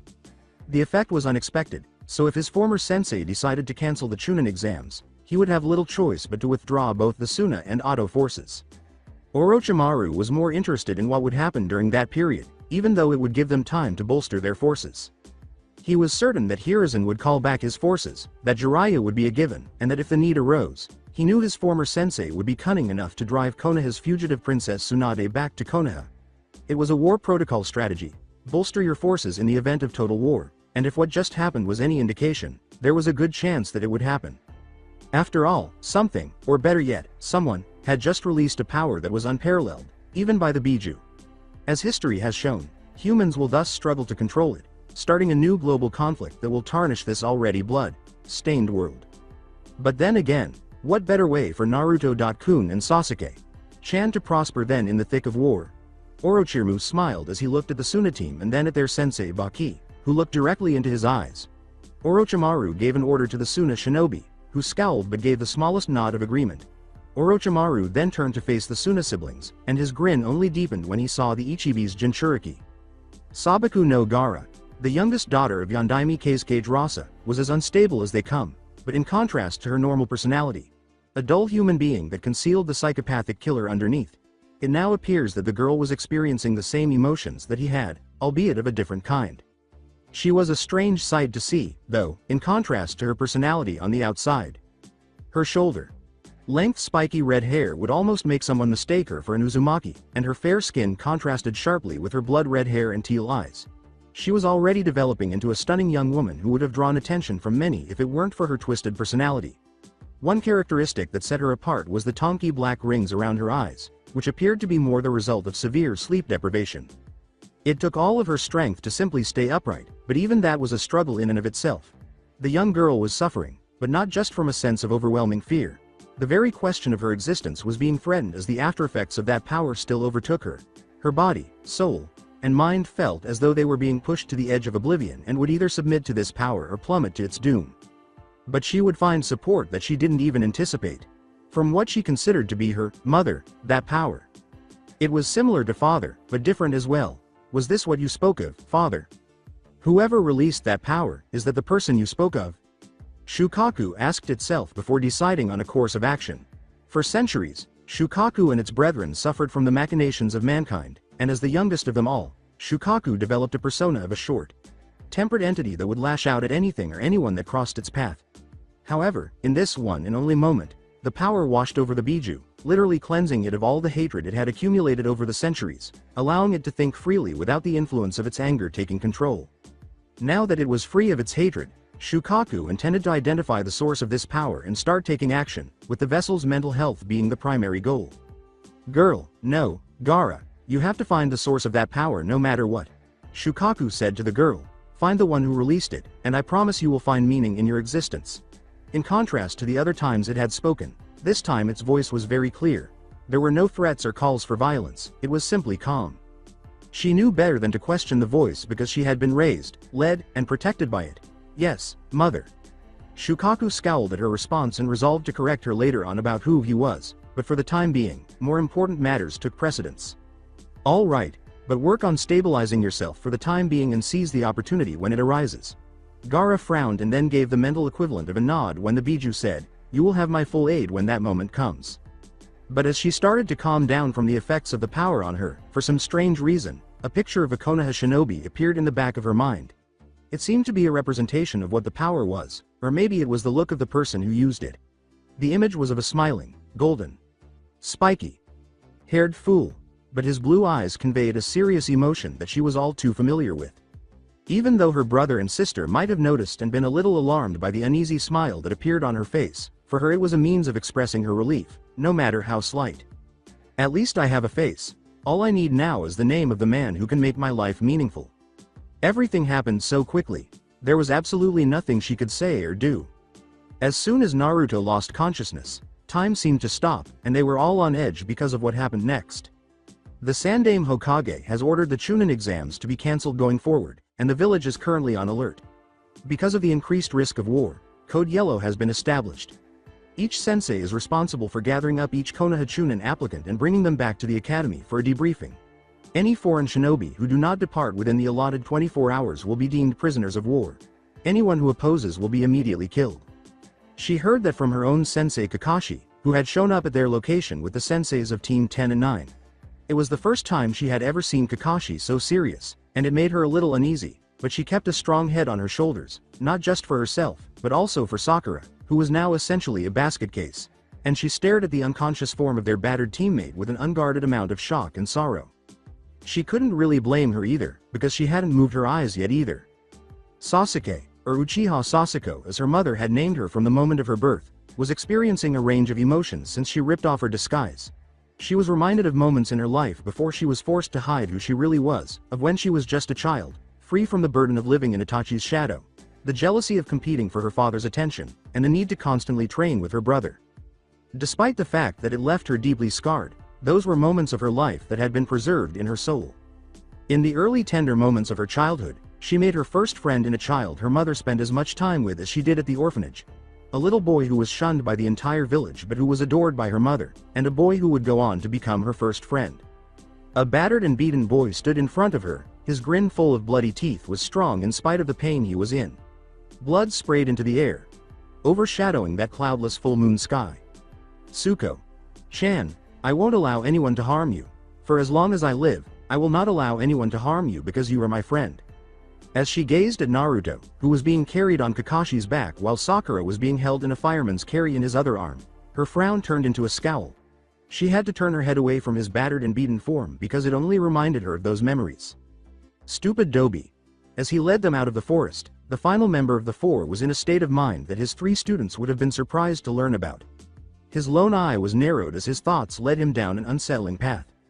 She went to Naruto after seeing him, but after that bright flash of light, she realized it was Naruto in that crater. "I saw something on that video feed before it blacked out. It was Sasuke for sure." As he looked at the mentally and emotionally damaged Sakura, he considered this. Then he looked at the completely different Sasuke, a classified S-rank secret if he ever saw one, but one he would not question until it was mentioned. Sasuke was just as damaged as Sakura, if not more so. He could see that she was having trouble moving, let alone keeping up, and this was made worse by the fact that she was marked by Orochimaru. If the staring she had been giving Naruto was any indication, then she prioritized his well-being over anything else at the moment, which only made him more tense. In this damned forest, what happened to my students? With the full force of the Kyuubi's Bijudama, Kakashi felt his responsibility for his students' welfare fall on him for the first time. He had introduced them to the exams too quickly, and his short-sightedness and confidence in their abilities caused this incident. They paid the price for his error. They were tarnished by the entire situation, and a traitor had sealed Sasuke and Naruto with a seal that made him want to scream bloody murder. I'm going to make amends for my past error. I will kill you for this, Orochimaru. He swore before startling Sasuke by tossing her over his right shoulder and then accelerating 3 times. His eyes flickered and twitched as his brain went into hyperactive mode to process what was happening both inside and outside of his body, but he never noticed Naruto's expression twitching or scrunching up in pain. A somber voice reverberated within Naruto's mindscape, I failed him. In response to the man's statement, a female voice said, we both failed him. The village's transgressions cannot be pardoned. The man responded, Orochimaru has given him a chance of freedom through his own method. The woman whose turn rose in emotion said, I agree, and we will be there for him every step of the way as we should have from the very beginning. The man grinned and said, agreed dear, the power of the lifestream blocks even the Shinigami from taking the remnants of our souls. Nothing impedes us now. No demon, no monster, and most importantly, no white, pasty-faced god will prevent us from seeing our son. The man laughed in response to the fiery woman's shout, even though he completely agreed. Now that we have reached a consensus, all we need is your input on this project. What say you? The man said, his voice resonating in the remains of his son's mindscape, his cold blue eyes gazing at fragments of a broken cage and onto the huge, iridescent, 9-tailed fox's form, which easily dwarfed the Hokage monument by 10 times. The fox's cyan-colored, slitted eyes looked at him with amusement. Kurama. They laughed and then smiled, and it was a toothy smile. I'm in. What happens if something that could make humans stronger as a species is introduced to them? They learn it, incorporate it into their society, and then use it as a weapon to murder one another in order to subjugate the other individual, group, nation, or country. The fight may have been sparked by issues like racial diversity, the strong oppressing the weak, or the upper class abusing the working class. Such trivial disputes as gender equality or who had sex with which man's wife could even be connected to full-scale conflicts. For any reason that suits them, humans wage war after war. Whatever the motivation was, war satisfied their innate desire for conflict. To cause violence for its own sake and to spill the blood of their fellow humans. Humans are just that way for no other reason. They resemble rabid animals or ravenous dogs. No matter what stands in their way, they will fight for what they need to survive. Who, then, believed that granting these people chakra energy was a good idea? Why would any crazy, naive fool think that was a good idea? Chakra only made people into more deadly machines. They were unstable as a species because of their violence toward one another, which always stopped their progress as a whole. What happens, then, when something supernatural happens in a time when shinobi use chakra for their own power, loyalty, or greed? When something happens that makes the entire world unstable and makes everyone in the country panic? What are the duties of the daimyo? When this happens in a place where shinobi rule, what do the hidden shinobi villages do? They behave in the only way conceivable. They act aggressively because they are afraid for their own lives. The voice of Kurosaki Ryosuke, the daimyo of the Land of Fire and the great lord of Hai no Kuni, said, so this is what it's come down to then. The man's dark, round eyes narrowed as he looked at the court gathered in front of him. According to the phenomena, the daimyos of the court of the elemental nations had been called. Despite the fact that none of them were physically present, they were able to communicate via television. As Ryosuke eyed each daimyo present, he was already secretly formulating plans, and on top of those, he created backup plans for what would undoubtedly turn out to be a catastrophe. The Earth Daimyo spoke while glaring at Ryosuke. There is no other option.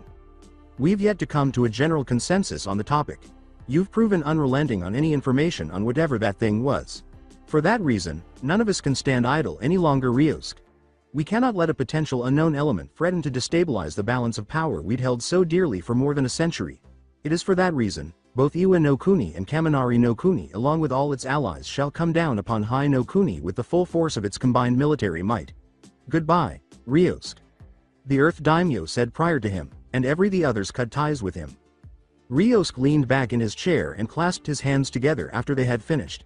Before he waved his hand and a shinobi kneeled on the ceramic floor in front of him, his eyes narrowed in contemplation. Daimyo. Sama, did you call? Ryosuke spoke after the shinobi finished speaking. The shinobi bowed his head in response to his statement, yes, I did. I am calling for a summons of war with the Council of Konoha. Send the fastest messenger bird we have to all the allied countries we have, and another to Konoha. Before disappearing, he said, as you say. Rios closed his eyes and sighed as he vanished. In the comfort of his solitude, he told himself, and so begins the war of the elements. His shoulders were weighed down by the responsibility of what he was dealing with. Let's face it, being a national leader is never simple. Irio.nin were always prepared to deal with almost any situation involving harm to the human body. They believed they could handle almost any situation because they had been trained in a variety of scenarios by elite Irio.nin, who had previously been trained under Senju Tsunade's watchful eye during the Third Shinobi World War. In addition to being experts in medical ninjutsu and healing, these shinobi were also experts in human anatomy, scientists in the creation of poisons for their sick and injured, and even skilled in the production of lethal poisons. They compensated for their lack of ostentatious destructive jutsu by mastering their own chakra. Only the most skilled Irio.nin could master their chakra to the point where they could use it to improve their physical prowess. For instance, using your chakra as a weapon to harm your opponent's internal organs or Senju Tsunade's renowned Herculean strength. Despite being greatly undervalued and occasionally even despised on the battlefield, Irio.nin's use could make the difference between victory and death when it came down to it. During the time of the warring clans, these shinobi were rarely used. Even though using medical ninjutsu was common in those days, it was almost never advised over more destructive methods that might be more skilled in the art of murder. Senju Tsunade created the system herself during the Second Shinobi World War, which is why Irio.nin never really took shape. They are what they are today because of her, and they owe their existence and their ability to help the sick and injured to her teachings and values. They were therefore perplexed by what they were dealing with on their most recent emergency patient, despite their extensive knowledge, expertise, and methods of healing the human body. The greatest of their own had been summoned by the Hokage himself to start working on this individual. To help treat this one patient, they had summoned the best of the best, including an executive order directing Senju Tsunade to return. They had to employ some Hyuga Irio.nin, unique variations of their system's standard that are focused on healing the chakra network itself, despite Hyuga Haishi's hesitant acceptance. However, their patient, who had been unconscious since being brought in by his sensei Hitaki Kakashi, had not even been affected by anything they did. Given the current events, one might wonder why this patient was given so much importance. However, those who were aware of the unique circumstances of this young man, Uzumaki Naruto, recognized his significance to the village's overall military might. Given that war was unavoidably approaching, what use was the Jinchuriki of the Kyuubi, Konohagakure's most effective weapon in combat? For this reason, they worked on him as best they could in the hospital that was part of the Hokage Tower in the academy. A unique facility designed especially for high-priority individuals who required the best care possible, such as the Hokage, the advisors, daimyo, or other powerful political figures. Regretfully, this patient was beyond the scope of their best efforts to determine how to recover. Outside the operating room, Sarutobi Hiruzen stood next to Hitaki Kakashi, while the final two of his students watched in disbelief as their teammate suffered. No one could really see the literal storm that was raging in Sasuke's head as she watched the medical nin operate and attempt to diagnose her best friend's condition, despite her more subdued exterior. Hiruzen briefly glanced in their direction before turning to face Kakashi, who was gazing at Naruto's lifeless body with the deadliest expression the old Kage had ever seen. However, it was difficult to blame Kakashi for his feelings given his past. Only a few hours had passed since he issued the order for the war protocol, and although findings from his field agents were beginning to come in, the village was already under lockdown. That was taken care of during his meeting with the Anbusotecho. He and Danzo were able to prevent any suspicious people from fleeing by using their route, successfully apprehending possible spies from adversary nations and villages. Within the next morning, he was supposed to have the reports he anticipated and the outcomes of their meeting with Ibiki and Inoichi on his desk. All foreign shinobi ought to have left by then, and those who remain will be dealt with. The Chunin, under the command of Jonin squadrons, were directed to scout the village from both inside and outside of their territory. Meanwhile, he and his senseis summoned the other genin to the academy to give them a debriefing on their predicament. But before everything else could happen, Hiruzen needed to come and find out what might have caused this whole mess. He could have started with the academy teams, but he had a gut feeling that he would learn more if he went straight to the team that had been at the epicenter of the phenomenon. In other words, the ANBU's reports from those who saw it were at least somewhat accurate. In addition, he dropped all pretenses and hurried down to find out what was wrong after learning that Naruto had been sent to emergency care, only for him to encounter the scene he was currently witnessing. It was like a kick to the gut to see the only heir of the Uzumaki clan and the son of his successor lying on the operating table before him. Hiruzen wished he had refused Kakashi's request to have his team take the tests after seeing him in the condition he was in. However, it was too late now, and he would have to live with that error, just one of thousands of others. He said, "I need to know you three." His voice broke the tense silence, drawing the attention of the two young genin, while Kakashi only gave him a quick glance before turning back to Naruto. When Hiruzen saw this, he sighed metaphorically in his mind before turning to face the two genin. As he asked them what had happened to Naruto, his eyes were authoritative but inquisitive. "Tell me about Genin Uchiha and Genin Haruno. What has happened to Genin Uzumaki since the beginning?" This was the voice of their leader, their Hokage, and despite the circumstances, the two couldn't help but stand up straighter when he addressed them. His tone wasn't that of the elderly grandfather figure they had spent the first part of their lives under. "Well, Hokage-sama, it's just," Sakura started, but she froze and hesitated when she thought about what had happened to them in that forest. When he saw her like this, Sasuke scowled, put a hand on her shoulder, and turned to face the Hokage. She continued as Hiruzen stood there listening intently. "It all began when we began the second part of the Chunin exams. It happened when we entered the Forest of Death." The Uchiha heiress told him everything that had happened to them in the forest, including how Naruto was taken away by the giant snake summon and how they had to battle a mysterious kunoichi for their lives. He stood and listened. She described in detail the overwhelming power of the kunoichi, how she had degraded her and Sakura to the point where, given her skill, the kunoichi could not have been considered for Chunin. As Sasuke continued to explain, Hiruzen stood there. Just as she was about to give up and fall, Naruto showed up, and the trashing they got from the kunoichi changed. After a moment of hesitation, she looked at Naruto and said, "It was." She smothered the shiver that ran down her spine as she recalled that battle. I'd never seen Naruto so angry before until that moment. He didn't use any jutsu or anything, it was just raw physical strength, and the usage of that chakra. He moved so fast shockwaves exploded around him. Every time he swung his hand, trees were uprooted and gouged the earth, and every time he let out a yell it sounded more like the roar of a lion, and I swear I'm not lying when his yells let out shockwaves of their own as it sent that kunoichi through multiple trees. If this had happened again, Hiruzen could understand where the display of such power could come from, as in the past Kushina had shown such reckless yet destructive power when using the Biju's chakra in her genin days.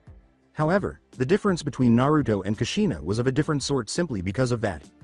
Hiruzen frowned in concern, as it seemed from what Sasuke was saying that the chakra from the Kyuubi was being called forth from Naruto as if it had his mission in wave. Even without the Kyuubi's power, Uzumaki Naruto was a mystery. From birth, he was prone to sporadic, enigmatic outbursts in which he either displayed a level of maturity that far outstripped his own, or, when the need arose, he would somehow or some way totally destroy his enemies in a way that still confounded Hiruzen. That particular night has to be the most perplexing of all. Hiruzen frowned as he recalled the night that had altered everything, the day that it appeared Naruto had at last found love, only to have it violently torn away from him, which ultimately led to, "No one will hurt the people I care about. Let my body serve as evidence of that. I'm not going to fall. My voice will be heard, and I will be able to stand tall. Remember that I am neither a sword to be wielded nor a hero to be lauded. I am the one who will bring disaster to anyone who wants to hurt the people I care about." Though he appeared to be perfectly composed as he listened to what was being said to him, words that had long been forgotten returned for the briefest of moments, sending a shiver of anxiety up his spine before the elderly Kage mentally suppressed such thoughts. However, he fought for us the entire time, doing so in a way that shielded us from that kunoichi. He shielded us from her while simultaneously acting as a raging animal. After that, she did something to him. To both Naruto and me. She scowled as she gripped her collarbone, causing Hiruzen's eyes to narrow before he stealthily glanced at Kakashi, to which the man merely nodded subtly. "It will be dealt with." Hiruzen glanced back at the Uchiha, and based on what he had learned thus far, it seemed that his suspicions about his errant student Orochimaru infiltrating the village had been right. He had initially assumed that the man had been pursuing the Sharingan, which is why he had confronted Team 7 in the forest, but now that he knew what had happened, he started to wonder why Orochimaru had marked Naruto. It might have been because the boy was an Uzumaki, and because of their famed physical longevity and healing abilities, and the fact that he was the son of both Namikaze Minato, a shinobi genius unlike any other, and his mother Uzumaki Kushina, the best Fuinjutsu expert in her lifetime, making even Jiraiya's skills seem like amateur. There was little question that Orochimaru recognized Naruto's potential, which is why he must have also given him the curse mark. However, based on his observations, the variations were very different from those he had witnessed over the years. Anko has been a good example of what someone had to go through because of the mark to seal that, and a prototype of the thing had been extremely difficult to do without a true Fuinjutsu expert to deal with it. Perhaps it was an experimental one Orochimaru had yet to use, and decided to use it on Naruto to see if his Uzumaki longevity could withstand it, was the only logical explanation he could think of to understand the madness that ran through his former student's mind. When he looked at the Uchiha, he thought, it's a miracle that Sasuke can perform basic motor functions. Her mark was the first true form of the mark he had ever seen, and if he had to guess, the finished result was impressive, but the young Uchiha showed incredible resilience if she could withstand its trials and emerge largely stable. The Hokage frowned before he cleared his mind on the subject, but then maybe her resilience to it has something to do with Naruto. Their friendship goes far beyond the academy. That is until that incident. It's still very hard to stop the curse mark in its tracks, and dealing with the real functioning mark was another story. One potential, but unproven, way to temporarily seal it was to use a seal made as a spin off from one of Kushina's own Fuinjutsu spiritual bindings, but it was only as strong as the bearer's will. If their will was weaker, the seal would deteriorate until it lost all of its power. But I think Sasuke will be able to handle it. The question here is, what about Naruto's mark? He couldn't say much about it because he hadn't seen it yet, but he thought it was very different from the other marks he had seen because Naruto was still in the same state. But the question is, what sort of curse mark was that? He looked back at Sasuke, who was having difficulty looking him in the eye at this moment. He asked, and, after that, do you remember anything else? But her frown only grew deeper. Sakura eventually got up to speak at that point. She said, I'll take over Sasuke. The Uchiha winced at the fictitious name, then nodded and returned her attention to Naruto. After swallowing the anxious lump in her throat and turning to face her Hokage, she went on to describe what had transpired. How she attempted to aid Naruto and Sasuke's recovery by dragging them both to the hollow of a giant tree. She continued by describing how she met the Auto Team and how their sole purpose was to murder Sasuke. She continued by explaining how Rock Lee of Team 9 saved her from certain death through prompt intervention. She continued by saying that Team 10 had also intervened to help her by preventing her from being killed by one of the Auto Shinobi. Sasuke looked down in contemplation as she said, it was then Sasuke woke up, and he thought she started to tear the Auto Genin apart. Her chakra was different though it felt darker somehow. Neither Kakashi nor Hiruzen missed this fact, and she got their attention by saying, but when she was just about to kill them, Naruto started to writhe in pain. Sasuke simply scowled at that. When we looked at Hokage Sama, his body was covered in cyan fire, but we had no idea what had happened. He was writhing in such pain that she stifled a cry before going on. The fire around his body seemed to burn at his flesh and the mark on his collarbone like Sasuke's was flaring up, but it changed color to the very cyan that was engulfing his body, but then, slam. Hokage Sama. When the sound alerted the room's occupants, they turned to see that it was one of the Hyuga medical nins working on Naruto's recuperation. However, it was clear from the man's appearance that he was in a state of extreme panic, and Hiruzen and Kakashi were both alarmed to see a Hyuga in such a state. What's that? Kira-san. Has Naruto's recuperation changed in any way? While Sakura and Sasuke turned their attention from the Hyuga to the fully unconscious Naruto and the other terrified medical nin, he asked, and Kakashi narrowed his single eye as fear gripped every inch of his body. After a moment of shaking and a quick glance at his patient, the Hyuga turned back to face the Hokage and said the words that would ultimately send the entire world into the great fires of war. No Hokage. Sama. It's the boy's chakra, his whole network, it's gone. Let it drip. Let it drip. Let it drip. How long do you intend to lay there? Oi! Uzumaki Naruto's whiskered face twitched and scrunched up as his body seemed to start functioning again.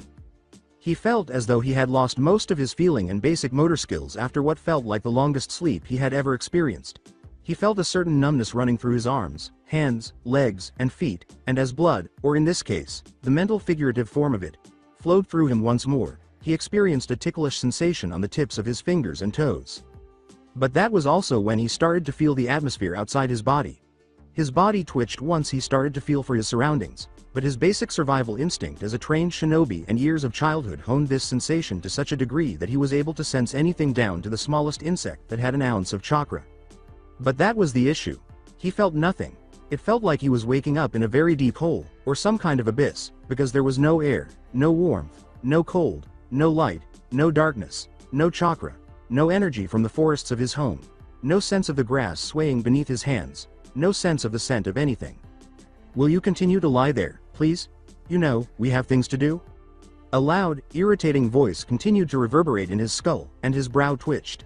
He tried to ignore it as best he could, even though he knew he was being a bit hypocritical in that regard. Hey, do you think I'm annoying? You snot-nosed brat, you're always talking. The tone of the voice was almost childishly irritated, which bothered him more than he wanted to acknowledge. Naruto, don't respond to the voice. Don't do it. Don't you dare do it or you'll be completely and totally crazy. Then he felt a nudge on his head, which was undoubtedly someone's foot. His brow started to twitch, and a tick mark appeared on his forehead. His temper rising, he turned his head away and waved the foot away. Look, you can ignore me all you want, but you and I need to talk about a few things. Do you not recall Naruto? The exams of Chunin? The Kunoichi? Your teammates? Your companions? Do you not recall Sasuke and Mikoto? The names caused his azure eyes to snap open, and then memories started to flood his mind. He recalled a night that had been the worst day of his life every year he had lived, the night of his 6th birthday, a night when he was always kept inside his house to avoid the Kyuubi festival festivities and the irate or inebriated villagers. His thoughts then turned to the two people who had been the light in his life. A warmth he had always longed for as a child, a warmth he had only experienced from other kids who had their own families. Family. An attractive woman with long black hair grinned down at him, her coal-black eyes seemed to sparkle in the clear full moon sky as she held his hand in hers. A young girl about his age was clinging to her leg, looking almost exactly like the woman but being far more shy and intrigued by him enough to smile. The night of his 6th birthday had been such a traumatic event in his early life that, as far as he knew, memories of it and before that had been wiped out completely. Mikoto.ka.san. Sasuke. Chan. He muttered under his breath before memories started to form, and his face froze as that replayed through his mind. Despite this, it would appear that it would be the opposite of that belief. The voice eventually reached Naruto, who chose to stand up after surveying his surroundings. So, you finally deciding to get your act together? It asked. Look, I don't who you think you are, but his jaw literally dropped at what he saw. Where the hell am I, TD? Yes, that was the prevailing opinion at the time regarding Naruto's thoughts. However, it would be difficult to hold the young man responsible as he looked around in disbelief. All he saw with his blue eyes was darkness. Nevertheless, he could see stars in the darkness in every conceivable place. The night sky looked just like the one he had always seen in Konoha. No human had ever made it to that place of mystery. Furthermore, they would never arrive if they carried on with this never-ending cycle of violence. His face was smeared with a frown as that random thought crossed his mind, but then something caught his attention, causing him to lose his balance and fall to the ground in a heap. His eyes grew wide as he peered up into what appeared to be the center of the area, and what he saw was truly amazing. He could only characterize the 5 floating suns he saw in front of his eyes as such. Each has a characteristic that makes it unique, and they are all different colors from one another. The first one, the gold sun, had what appeared to be 6 arms on its side and odd black markings around its corner. There were 9 flowing tail appendages on the second, iridescent sun. There were 2 angelic wings emerging from the third cyan sun. The fourth was a huge, monochromatic sun that appeared to have chains encircling its edges. The fifth and last one, which stood in the middle of them all, was gold like the first, but it had outlines of red, blue, black, and countless other colors mixed in. The peculiar-looking crown atop the sun, however, was the aspect of this one that most perplexed him. He noticed, however, that the 4 suns that surrounded the crowned sun, as he named it, were jointed by a stream that the inner sun appeared to absorb into itself. He eyed the scene in front of him and muttered under his breath, "Okay, what the hell is going on here?" He became aware of the other person's presence at that moment. His eyes narrowed, widened, and he eyed the stranger in front of him while maintaining a guarded posture despite the circumstances. Those who said he wore odd clothes haven't seen him, he had to admit. He turned to face the man in front of him. With 2 spiky brown locks that framed his face wrapped up, he looked to be at least in his early 20s. He had a light-colored kimono with magatama adorning the collar and a black forehead protector around his forehead. He was wearing a black full bodysuit underneath, with a shakuho staff on his back and a simple-looking sword strapped to his hip. The man's brown eyes appeared to gaze at him with a combination of stern amusement and a firm, age-believing annoyance. Now, most people would have reacted in a variety of ways if they had seen such an odd man, but based just on his appearance, they would generally be wary of him, if not hostile. Once they saw his weapons, the majority of people would even attack. But unlike most people, Uzumaki Naruto was unique. He wasn't foolish or without common sense, despite the fact that many people in his generation thought he was bold. He simply didn't care and preferred not to use it for the majority of his life. He would be damned before he disregarded Makoto's teachings, which taught him to always try to be polite to others. But that didn't mean he would do anything about them. He said, "Oi, you're the teme that woke me up. So, if you're here, then start explaining what the hell is going on." The man laughed sheepishly, then blinked at Naruto's crass word choice and scratched the back of his head. "Whoa, it's like old times again. Yeah, I guess anyone would be a bit cranky being woken up like you did, but the situation calls for it. Let me introduce myself, Naruto. My name is Otsutsuki Asura, and I think I should begin by saying this," he said before his face became emotionless. "As of this moment, you are dead, Uzumaki Naruto." Death. What is the first step in explaining death? What is the best way to explain the natural phenomenon that affects all living things? Does it serve a purpose? Is it simply normal for the cycle to continue as it does? What is the best way to explain death itself? What happens, after all, if one refuses to acknowledge the icy hand of death? How about those individuals? Who are they? Why and how ought they to reject death?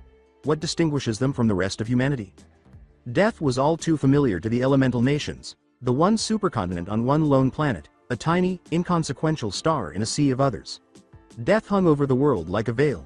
It was the gloomy darkness that would engulf them in the darkest of moments, or they knew it was coming and either welcomed it or made an effort to evade its hold. Death was all pervasive. It entered and exited without even registering a single moment of its existence. One world, the elemental nations, was all too familiar with death. It had been the conclusion of the never-ending cycle that the world's inhabitants had reached after pursuing their own goals or aspirations.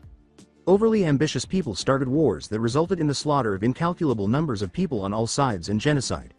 Those who were overly consumed by their lust and greed would use their power to increase their influence, which would lead to the devastation of entire states and nations, poverty, rage, hatred, violence, and finally death.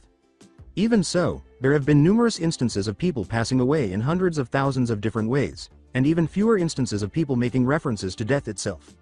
What occurs when something that isn't part of the system occurs? A disruption in the natural order that contradicted the equilibrium of the entire creation? When someone informs you that you have passed away, how do you respond? There will never be someone on the other side to inform you that you have passed away in any of the situations where you die. The only thing left to do is lay down, close your eyes, and take your final breath. It is possible for doctors to estimate the amount of time you have left after diagnosing you with an incurable disease. However, many people believe that after death, you simply give your body to the earth and your soul is sent to the court of the gods to be judged. It was a widely held belief, and even more devout people believed that people who were deemed worthy by the gods would reincarnate into a different era. The belief that your soul belonged to the heavenly realm from which it originated and that it would return to the specific deity from which it originated once the mortal vessel it inhabited died out was shared by many Buddhist monks, Shinto priests, and priestesses. Some people persevered despite the chaotic world they live in because of that ideal for regular, everyday citizens. They would be blessed with a better life if they simply continued to be obedient and faithful to their gods. Shinobi, however, had a slightly different perspective on death and the afterlife. Being a shinobi meant that you were practically living your entire life alongside death. Your life would always be in jeopardy the moment you agreed to live as a cage or adopted a village headband. Regardless of your sense of security, you still had to live with people who were essentially glorified mercenaries who would kill anyone for a good enough reason.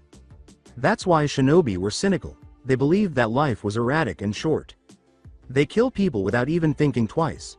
They valued life just as highly as the weight of Ryo, which they could be purchased with. For these people and the cages they served, nothing was genuinely sacred. They would gladly massacre an entire village of innocent people or destabilize an entire country or state for the additional territory and cash if they were paid enough or if it turned out to be a huge benefit to their village. If they were hired by a daimyo, they had to do everything in their power to gain the favor of that lord. If they felt that killing the previous lord's child was necessary to keep the current lord in power, they would strangle the child with its own mother's intestines. Shinobi were even considered more hideous by the general public than the Biju themselves. They were creatures of the night, nocturnal creatures that, during the day, hid in mortal flesh. However, what occurs if a shinobi rejects death even when a person has passed away?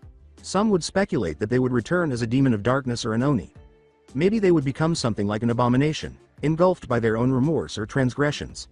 It had never happened before, so no one really knew. But what if, in this instance, it wasn't just any shinobi, rather, it was a young man whose very being rejected the power of death?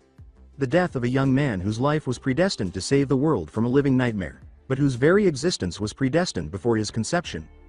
Creation starts to relax. The prepared stage starts to collapse. The pieces scatter and the chessboard splinters. And a single light will emerge to break through that curtain of darkness as chaos is unraveled to the war. Torn star. In a lonely black night, that one light will shine like a star. In its grandeur, it would be both majestic and terrifying. This light should not be disregarded. All those who stood to oppose it would testify to its absolute authority, and its very existence brought the darkness's wrath and anger to kneel before it. Thou Providence, shall commence, screw, you. When Naruto heard this odd-looking elderly man abruptly inform him that he was dead, those were the first words that escaped his lips. How could anyone have done that? Who was that idiot? For the life of him, or whatever was left of him, Naruto simply didn't care right now, even though he might have been being a little too composed about it.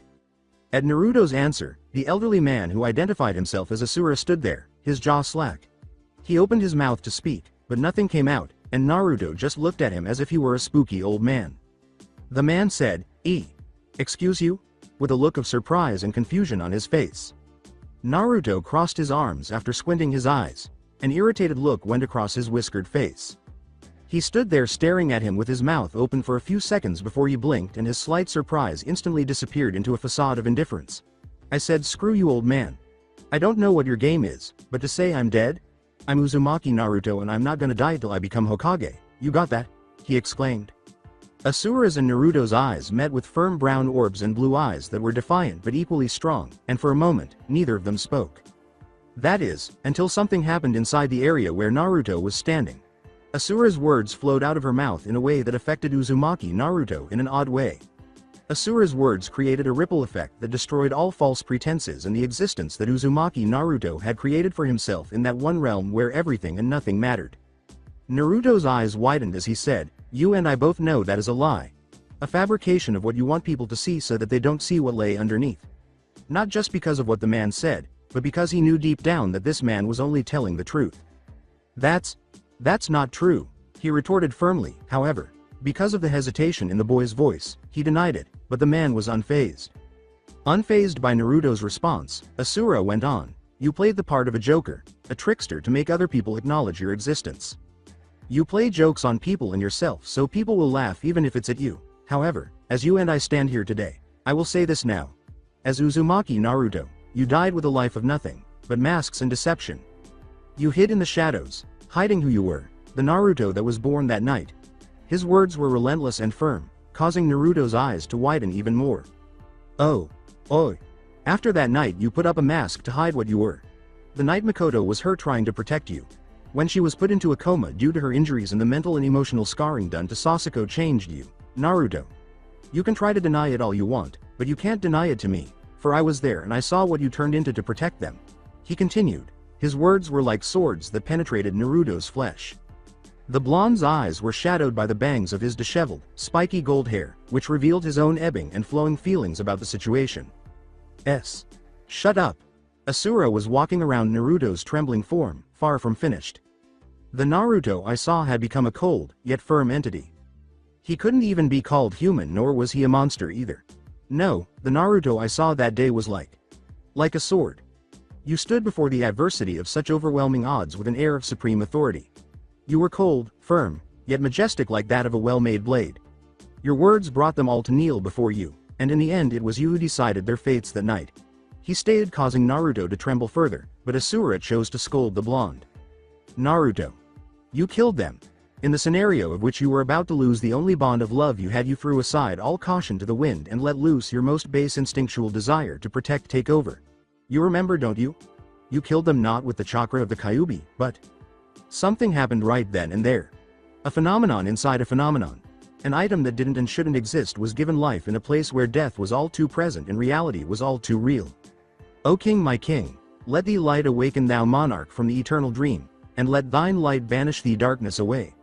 Naruto and Asura appeared to be oblivious to the words that reverberated throughout the realm they were standing on.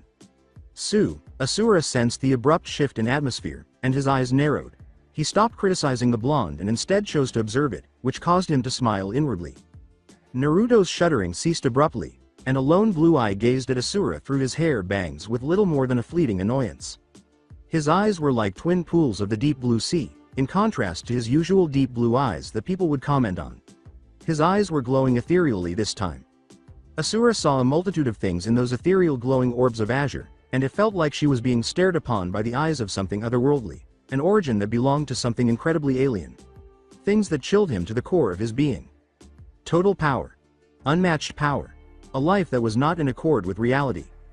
A spirit that refused to bow down to the gods. It was a life worthy of rising above the mayhem. And reign throughout the light. Before you witnessed the impossibility become a reality, Asura thought grimly. Ah, it seems he has finally awakened. Around the motionless Naruto, it seemed as though 1,000 mirrors were breaking. A single phantasmal shape started to emerge in a translucent shade of blue as glass shards circled around Naruto. It was difficult to see until life was infused into its vessel, at which point it started to take shape. At first glance, it appeared to be a straightforward katana, but Asura became more conscious of the blade's design as it came to life, and the blade was inexplicably pulled from its sheath without the blonde's assistance. Made of lacquered wood of some kind, the scabbard was completely black and featured elaborate designs that extended all the way to the bottom. A golden sagio was tied around the top end of the scabbard itself. The blade itself was extremely sharp. Even Asura, who wasn't particularly skilled with weapons, could distinguish its sharpness. Even the bluish tint emanating from the blade's edge made it unnatural. The wind, molecules, atoms, and even reality itself seemed to be being cut through by it. The guard was oval in shape, with an octagonal inscription on it, and the handle was wrapped in black and white material. As soon as the blade took shape, it and the scabbard flashed into Naruto's hands, leaving Asura with no more time to marvel at it. The youngest son of the Rakudo Sennin was shocked by what transpired next. No hint of what would happen next was present, no sound, no smell, no change in the wind, not even a change in the blonde's posture. Naruto simply disappeared. No, he warped, his body moving so quickly that it distorted his form from the time, space, and reality of where they were standing, leaving only a ghost of his former location. Then, more than 1,000 times, he felt the katana's blade slash, stab, cut, and eviscerate his body more quickly than he could possibly comprehend. Everything happened so quickly that he was unable to keep up. The attacks were directed at his soul despite the fact that he had no physical body. Even so, he would wager that his older brother Indra would not have been able to witness what transpired because of all the Ryo he once possessed. Shhcink Asura cried out in his head, Hiei, as the blade's icy edge touched his neck. The sight of the blade made him pale. He dared not pause to catch his breath before turning to face the person wielding it. Now those azure, ethereal orbs were looking directly at him, embracing him completely, in contrast to earlier when he wasn't even sincere about him. But that was a whole other story now. Despite the emotionless expression on his face, Naruto's eyes glowed with a tempered glare that showed how fully aware he was of Asura. Before ethereal blue swords gathered around Asura from all sides, shards of that odd power swirled around the blonde. You have my attention now, spirit. Very frightening, frightful, frightful, frightful, frightful, frightful, frightful, frightful. To be honest, Asura had witnessed Indra's flawless Susanoo, and this was the most horrifying thing he had ever seen. The destructive power of the Biju themselves, as well as his father's ability to change the planet. But this was something else again. The existence of this thing named Naruto was more important than the power factor on display. Whoever was his direct descendant had proven to be far more than a mere victim of a centuries-old, bloody brotherly feud. The blonde was surrounded by swirling iridescent shards as those ethereal blue orbs stared down at her. Asura was even more terrified when he saw the person who carried all of this because of the world of darkness surrounding them and the colored suns behind the blonde. This boy has a lot of power, even though he's just beginning to explore it. What is this, child? Before he eventually composed himself enough to speak, he pondered. You'd better not make the boy wait in case he really manages to hurt him. He flinched when the blade's edge mysteriously began to glow in ethereal azure. Seeing as you've woken up, I think it's my turn for explanations, he said. When he noticed the boy's passive stare, Asura turned to face the blonde and swallowed the lump in his throat. You can start by telling me who you are, Asura. Some would assume that the auditorium, mentioned by the higher echelons of Konohagakure's political leadership, was the space where the Shinobi Academy's faculty and students were addressed. But many were unaware that they meant something completely different when they used the word auditorium. Few people are aware of this secret, and even fewer are those whose allegiance cannot be questioned. In reality, The Konoha Shinobi Academy Auditorium was not regarded as a part of the academy's actual structure. Uchiha Madara had suggested the idea of constructing an auditorium between the academy and the Hokage Tower when the village was being built. It was constructed 20 feet below the surface, and the only way to get in was through a secret entrance from the Hokage Tower. Madara's concept for the auditorium was to serve as a real haven for Konoha's residents and shinobi in the event of complete wartime destruction. Because almost everyone who had ever fought against Konoha knew that they would send their citizens to the monument to hide, it was built as a precaution and served as the ideal shelter as well. However, the Hokage monument's shelter was only a ruse. However, that was a terrible idea in and of itself because the mountain could be totally destroyed by a few strategically placed explosive tags, or it would only take a few skilled Doten users to destabilize it. That is why the auditorium was constructed. With Madara's vision and the unexpected help of Uzumaki Mito, they were able to construct and fortify the auditorium into a shelter that could house the entire village in the event that it became necessary. In actuality, the auditorium was a vast network of chambers that extended almost every square inch below Konoha's foundations. It would be used when war was imminent or when Kami prohibited the destruction of Konoha. Security measures were put in place to stop the panic if the auditorium was ever compromised, either by an inside mole alerting other villages or by the entrance being discovered. The underground shelter was connected to underground tunnels that extended well beyond Konoha and approached the boundaries of Hai no Kuni. Tunnels and pathways interconnected to give everyone enough time to escape while deceiving enemy pursuers. Over time, though, the Sandaime Hokage also employed it to communicate with his shinobi troops directly, to give them the inspiration they would require during a war. He used to address those who fought in the Second and Third Shinobi World Wars here, to encourage them and provide them with the will to fight. This was preferable to just relaying his words to the appropriate jonin so they could distribute them to their chunin and genin classmates. Hiruzen stood inside the main chamber for that reason. His gaze was directed downward at all of his chunin and genin shinobi who were inside Konoha's boundaries. While others were staring at him expectantly with their respective jonin senseis and captains, he observed others chatting with their friends and teammates. In the event of a village-wide invasion, the chamber they were in served as the main gathering place for the majority of the residents. But given the state of affairs in Konoha, he thought it was time to speak directly to the upcoming generation of the military force so they would fully understand what was going on. Even so, he couldn't help but feel a twinge of disappointment as he looked at them and failed to notice the spiky blonde who had become his own grandson, just blood. However, given his condition, it's a wonder he's still alive today. Hiruzen thought icily, Tsunade had better be here by tomorrow, or so help me I'll make do on my threat. Even though he loved Tsunade, he had done enough for her, and her previous behavior had left little room for improvement. Due to the deaths of her lover Dan and younger brother Nawaki in the war, he had been forgiving of her and allowed her to grieve outside of the village. But years had passed and Konoha needed her, so whether she liked it or not, she would return to active duty, even if it meant dragging her ass through Konoha's gates. He had done it before, when she was a boisterous adolescent, because he could. He glanced at the crowd and released a small amount of chakra, distracting himself from that issue. The impact was instantaneous. The shinobi's whole group fell silent as their focus quickly shifted to their leader. Hiruzen, who had been Hokage, squad leader, Anbu captain, and war general for decades, was utterly unaffected by the attention he got and just gave his shinobi a stern look in return. I'm sure you are all wondering why you've been called here today. As you all are no doubt aware of, there was a recent incident a couple of hours ago within the Forest of Death during the Chunin exams. None of us are sure what happened in there as information is sketchy at best, but since that incident something has occurred in our world that I was afraid wouldn't happen again, at least for another couple of years. He stated before examining his troops.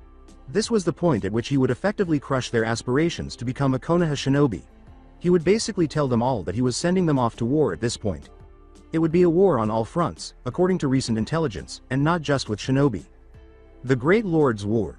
The Elements' War. Something that hadn't happened since long before the time of the warring clans. Some would say that it dates back to the legendary era of the Rakudo Sennin.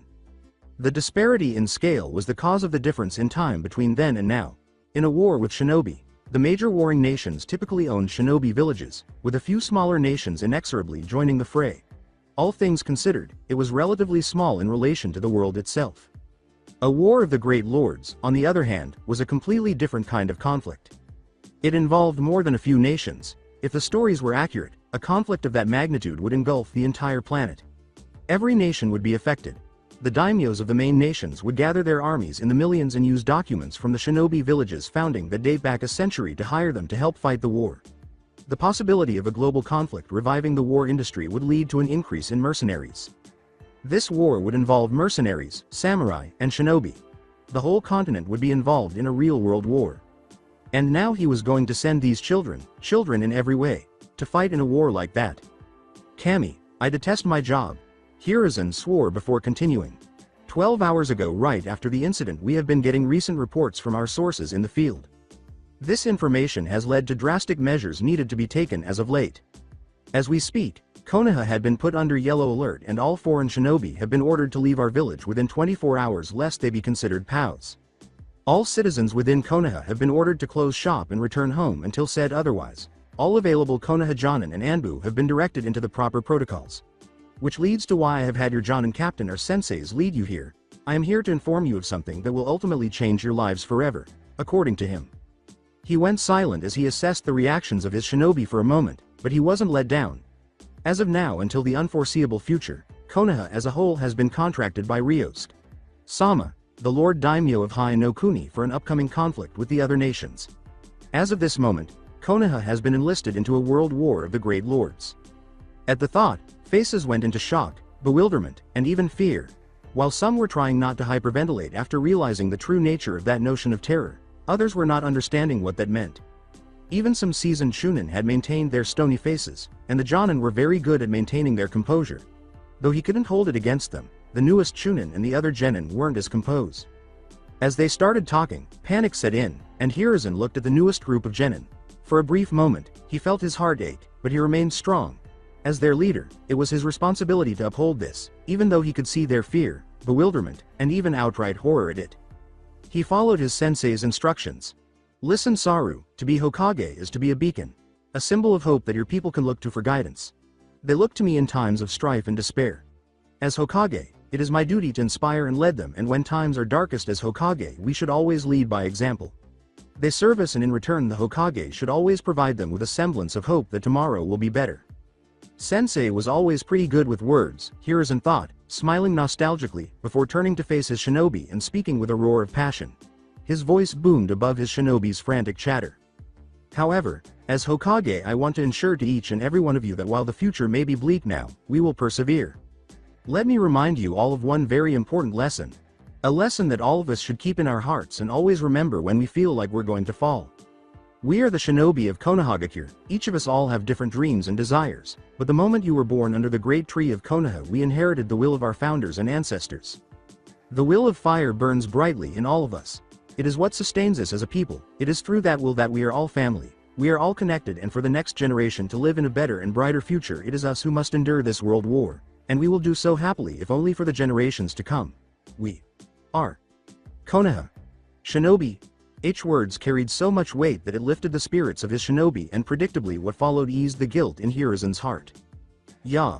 Because of their unwavering devotion and unbreakable adoration for their Hokage, the crowd's roar was so loud and powerful that it seemed to shake the entire auditorium. Their approval reverberated throughout the entire space. And it gave Hiruzen the impression that he had truly descended into utter despair. Regardless of how sincere and beautiful he had made his words seem, there was no doubt in his mind or in the minds of those who remained stony faced throughout the entire situation that over half of these shinobi would be going through their first real war. A war that would involve the entire world, a war of the world itself, a war where the limits of possibility would be tested every day. This time, it would not only be a conflict involving shinobi but also daimyo, samurai, and most likely mercenary soldiers. There are also the Jinchuriki from the other villages to be concerned about. Given Naruto's current state, it is highly doubtful that he will be able to repel them, assuming he awakens at all, he thought grimly.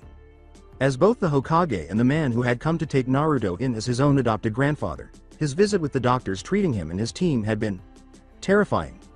Based on what they could see thus far, Naruto's current state was unlike anything they had ever seen before. Not even the condition of Genin Rock Lee could compare to what Naruto was in. In essence, whatever had happened in that forest caused Naruto to enter what the doctors said was a comatose state. They had not yet determined what had happened, but it had been so severe and traumatic that it had somehow severed Naruto's connection to the world as a living being. Even worse, as time went on, his entire chakra network and his extraordinarily large amount of chakra simply started to disappear. His network had entirely vanished from his body, and not a single atom of Naruto's chakra remained in his body. It truly frightened Hiruzen, as it was like looking at a soulless vessel, a human being with no soul. The fact that Minato used the same seal, one that was authorized by the god of death itself, to seal the Kyuubi inside Naruto on the day of his birth, however, frightened him even more. Disappeared. For Hiruzen, that meant only one thing. Kyuubi was unencumbered. The jutsu that Minato used to seal the Kyuubi that night 13 years ago was the Shikifujin. A kinjutsu that is never to be used except in the most dire situations, but once it was used, Minato was able to seal the Kyuubi within Naruto at the expense of both his and Kushina's lives. The only way the seal would vanish is if Naruto had died in the world where his soul would ascend to the heavenly realm to be judged, or so the stories go. The odd thing was that Naruto should have been a cold corpse on the hospital bed because the seal was gone, and probably the Kyuubi was too. Naruto's entire chakra network and chakra should have been destroyed. In that case, what kept the boy alive? Chakra was their life force, and without it, you should not be alive.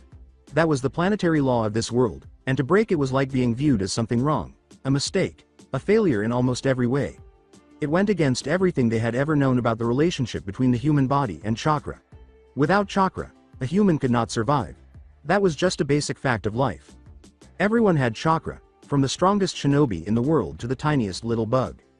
However, despite all of this, despite losing the Kyuubi and his chakra, Naruto was still alive. His body was functioning normally under the conditions he was in, his breathing was normal, and his brain activity was normal, albeit slightly above normal. Even now when you're not here, you still accomplish to give me a headache, my boy, Hiruzen thought, gasping in amusement.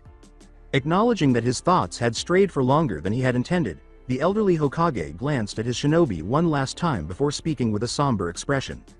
Now that I've said that, I want everyone to start getting ready. Konoha is currently under complete martial law, and I'm telling everyone to start training. Train as hard as you can, push yourself to the limit of what your body can handle, and then push yourself even farther. Because we will all be jumping straight into the fire of war very soon. For a brief moment, the voice was harsh, making many people a little uneasy. Now, you are all dismissed, he said before flashing his famous grandfatherly smile. Tonight, both Chunin and Jonins are expected to return their students to their homes. Since Konoha is getting ready for war tomorrow, I want everyone to have a restful night's sleep and spend time with their loved ones tonight. One could even say that it was the epitome of the calm before the storm, as the sun had finally set and the dusk of the midnight sky appeared overhead for everyone to see and be enthralled by the illumination of the full moon hanging high among the sea of stars. One young woman in particular had experienced enough hardship in her life to know that a night like this was probably the worst thing she could have ever experienced because it meant that tomorrow and many days to come would be a real living hell. This was because it was too peaceful, and that shook her nerves more than she would like to admit. At least that was what Uchiha Sasuke had learned from her brief 12-year life. All of the shinobi were sent home to rest and think after the meeting with the Hokage. Their elderly leader had advised them to enjoy tonight and spend time with their loved ones because tomorrow would mark the beginning of their training and preparation for a war for which none of them was really ready, particularly one of this size. Sasuke was one of these shinobi. When Kakashi took her and Sakura home after their lengthy procedure, she asked to stay in the hospital room Naruto was given because there was nothing else they could do, literally because he had no chakra or even a network to work with, so they had to put him there until Tsunade returned. At this point, she didn't care who this Tsunade was. She might be a Sennin, but if she couldn't help Naruto, then she was worthless. If the best doctor in the world couldn't save them, then that woman wasn't useful or important to her.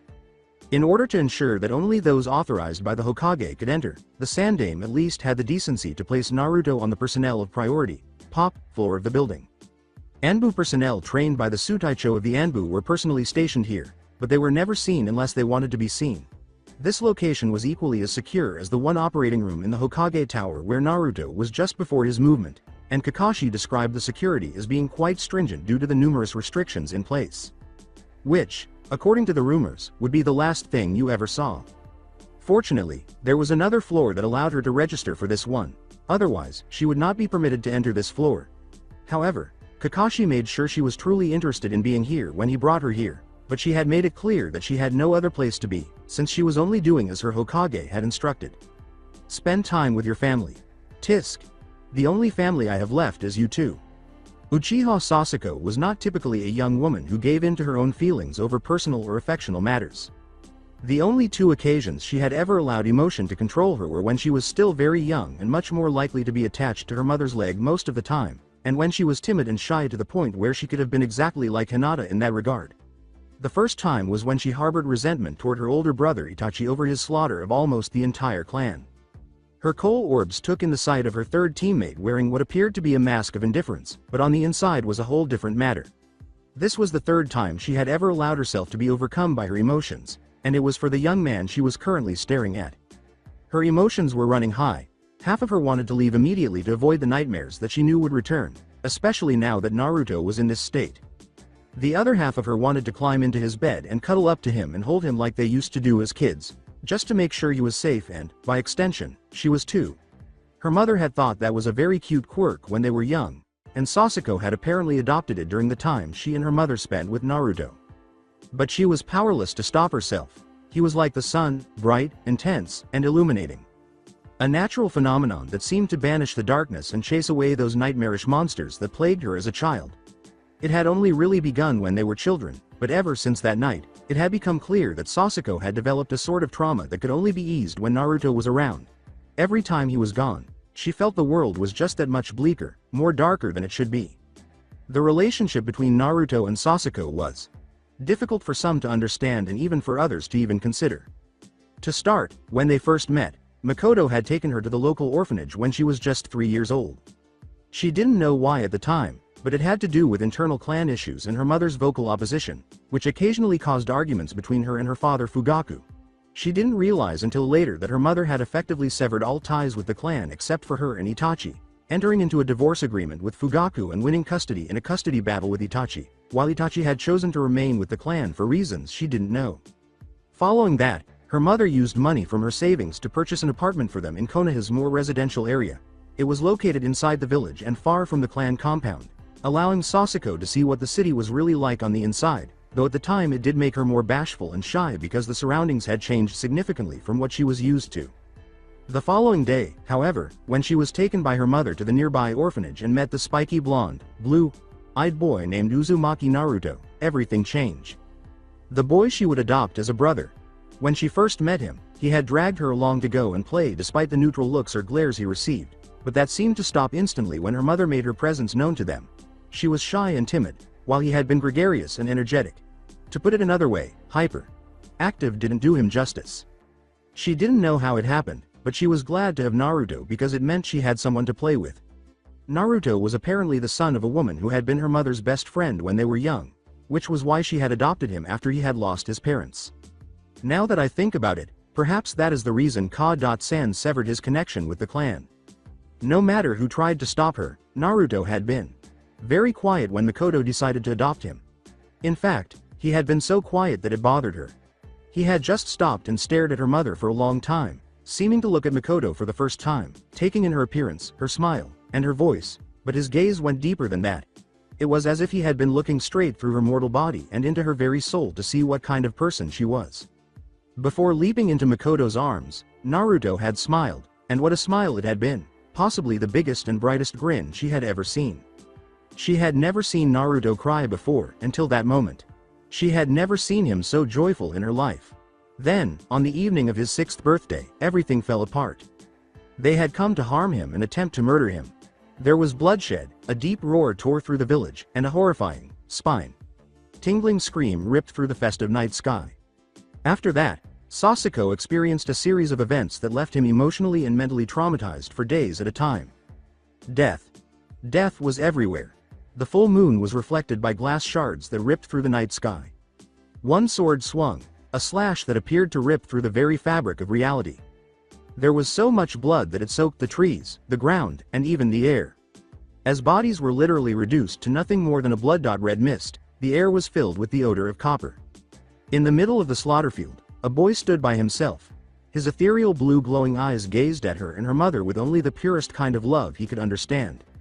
"I will protect." She had blacked out and that was the last thing she remembered. 4 days after the incident, she awoke in a hospital bed, and the first thing she saw was the Sandaime Hokage's sad face. He had told her, in a way that was too complex for her young mind to comprehend at the time, that an organized attack on Naruto had been planned that night by a group of insurgents, for which they had not been prepared, and that he and his Anbu had arrived too late to prevent the event. Because of her injuries, her mother had been placed in a coma. Because of her mother's condition, her father took her in.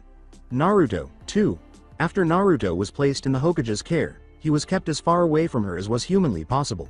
She had only seen him once, when she had entered the academy, and even then, her father Fugaku had strictly ordered her to keep away from him.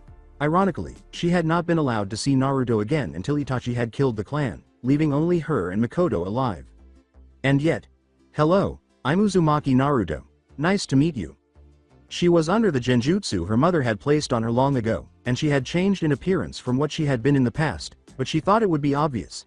Nevertheless, it was as if Naruto had never met her before, which changed her somewhat, and feelings seeped out of her icy exterior in the form of cold annoyance to the blonde since he didn't even know who she was. He didn't remember her, nor the time they spent together as children. It had been the primary reason for her treatment of him in the academy, but as time went on, that irritation turned into affection because the time they spent together reminded her of their childhood playtime. Although Naruto and Sasuke acted as rivals in the academy, this was more of a front to conceal the truth. In actuality, Naruto and Sasuke had gotten back together, albeit in somewhat shaky circumstances. The thought tormented her more than she wanted to acknowledge, and the more she considered it, the more she feared the answer. Now that I think about it, why didn't Naruto remember me? He was put into Hokage Sama's care after that incident, and that was the last I saw or heard of him for the next few years. Did he also experience a traumatic event that caused him to lose his memory? Was there anything the Hokage did to make him forget everything that had happened? Was it because Naruto truly forgot them, or what? She squinted. Whatever the problem was, it didn't matter now. She ran her hand through the blonde's spiked gold hair and smiled for the first time in what seemed like years. It is no longer relevant. I'm here, you're here, and I don't plan on losing you again. She said quietly, you and Ka-san are all I have left. She then laid her head on the bed and stared at the blonde who had been her adopted brother. His calm expression brought back memories of a more tranquil and better time, before a cruel world had destroyed their innocence, when they had not been separated by cruelty, and when the hatred of others had almost taken him away from her forever. Her smile grew as she took one of his hands in hers and then closed her eyes. Wake up soon, Naruto. Regretfully, this would only be one wish and one desire that would never be realized. The King of Light will awaken to destroy the cruel and corrupt from this star only when the elemental star is engulfed in darkness under the eternal dusk. Naruto stood there, staring at the man who called himself Asura, in the middle of the world of stars and darkness, under the light of the suns above them. His ethereal blue eyes were looking directly into the man's soul. On the inside, he was reflecting on everything he had learned, but his outward expression was one of indifference. It was one thing to discover that the stories of the Rakudo Sennin were accurate, but it was quite another to discover that Asura was the man's youngest son and that he was actually a transmigrant of Asura's spirit. It was a completely different matter to learn that Indra and Asura had a blood feud so intense that it lasted beyond time and that their spirits were reincarnated into the vessels best suited to their power. It turned out that Uchiha Sasuke, his adopted sister and best friend, was the transmigrant responsible for Indra's power. This would account for the monsters that Shan witnessed and encountered during her childhood. Naruto frowned in his head and thought, it was the damnable curse in her blood and spirit carried over by Indra. Even though that fact made him angry, he quickly moved on to more pressing issues. He kept silent and waited for Asura to finish. He dissected everything he had heard and analyzed it all to gain a complete understanding of the situation's context. Then Asura spoke again, addressing the blonde to wrap up his remarks. You may deny everything I say here, but in your heart you know I speak of the truth. I am but one of the many reflections of yourself. Thus I have seen all that you are, can, and will become. Before anything else, you need to rid yourself of all misconceptions of your own reality before you can move on with your life. You know this, don't you? He said to his ancestor, who just lowered his eyes for a brief moment to think. I long ago realized that my own formulated misconceptions of a false narrative would lead me down a path of failure. I never needed you to tell me this, but I believe in what you said all the same. I chose to hide what I am, and this strange power, not only for my sake, but for the sake of those I love. I wasn't ready, and I still don't think I am. I don't know what happened to me that night, but it changed me in a way I still haven't come to understand, which was why I hid behind the mask of a fool, of a joker, so that everyone wouldn't see what lay underneath. He admitted, making Asura smile at the blonde's words. Well, at least he completed the initial acceptance step. The glow in Naruto's eyes seemed to sharpen like the edge of a sharpened blade poised to strike, but then he opened them again. However, that does not mean I will simply fall in line like those before me have in this pitiful and pathetic blood feud between you and Indra. My life is my own. Makoto.ka.san and Sasuke. Chan are all that I have, so I'd sooner rip you and Indra out of our bodies and cast you out before we ever started that rivalry again. His words were firm and ferocious. For a brief moment, the spirit was unable to stop the chill that went down his spine as he glared directly at Asura.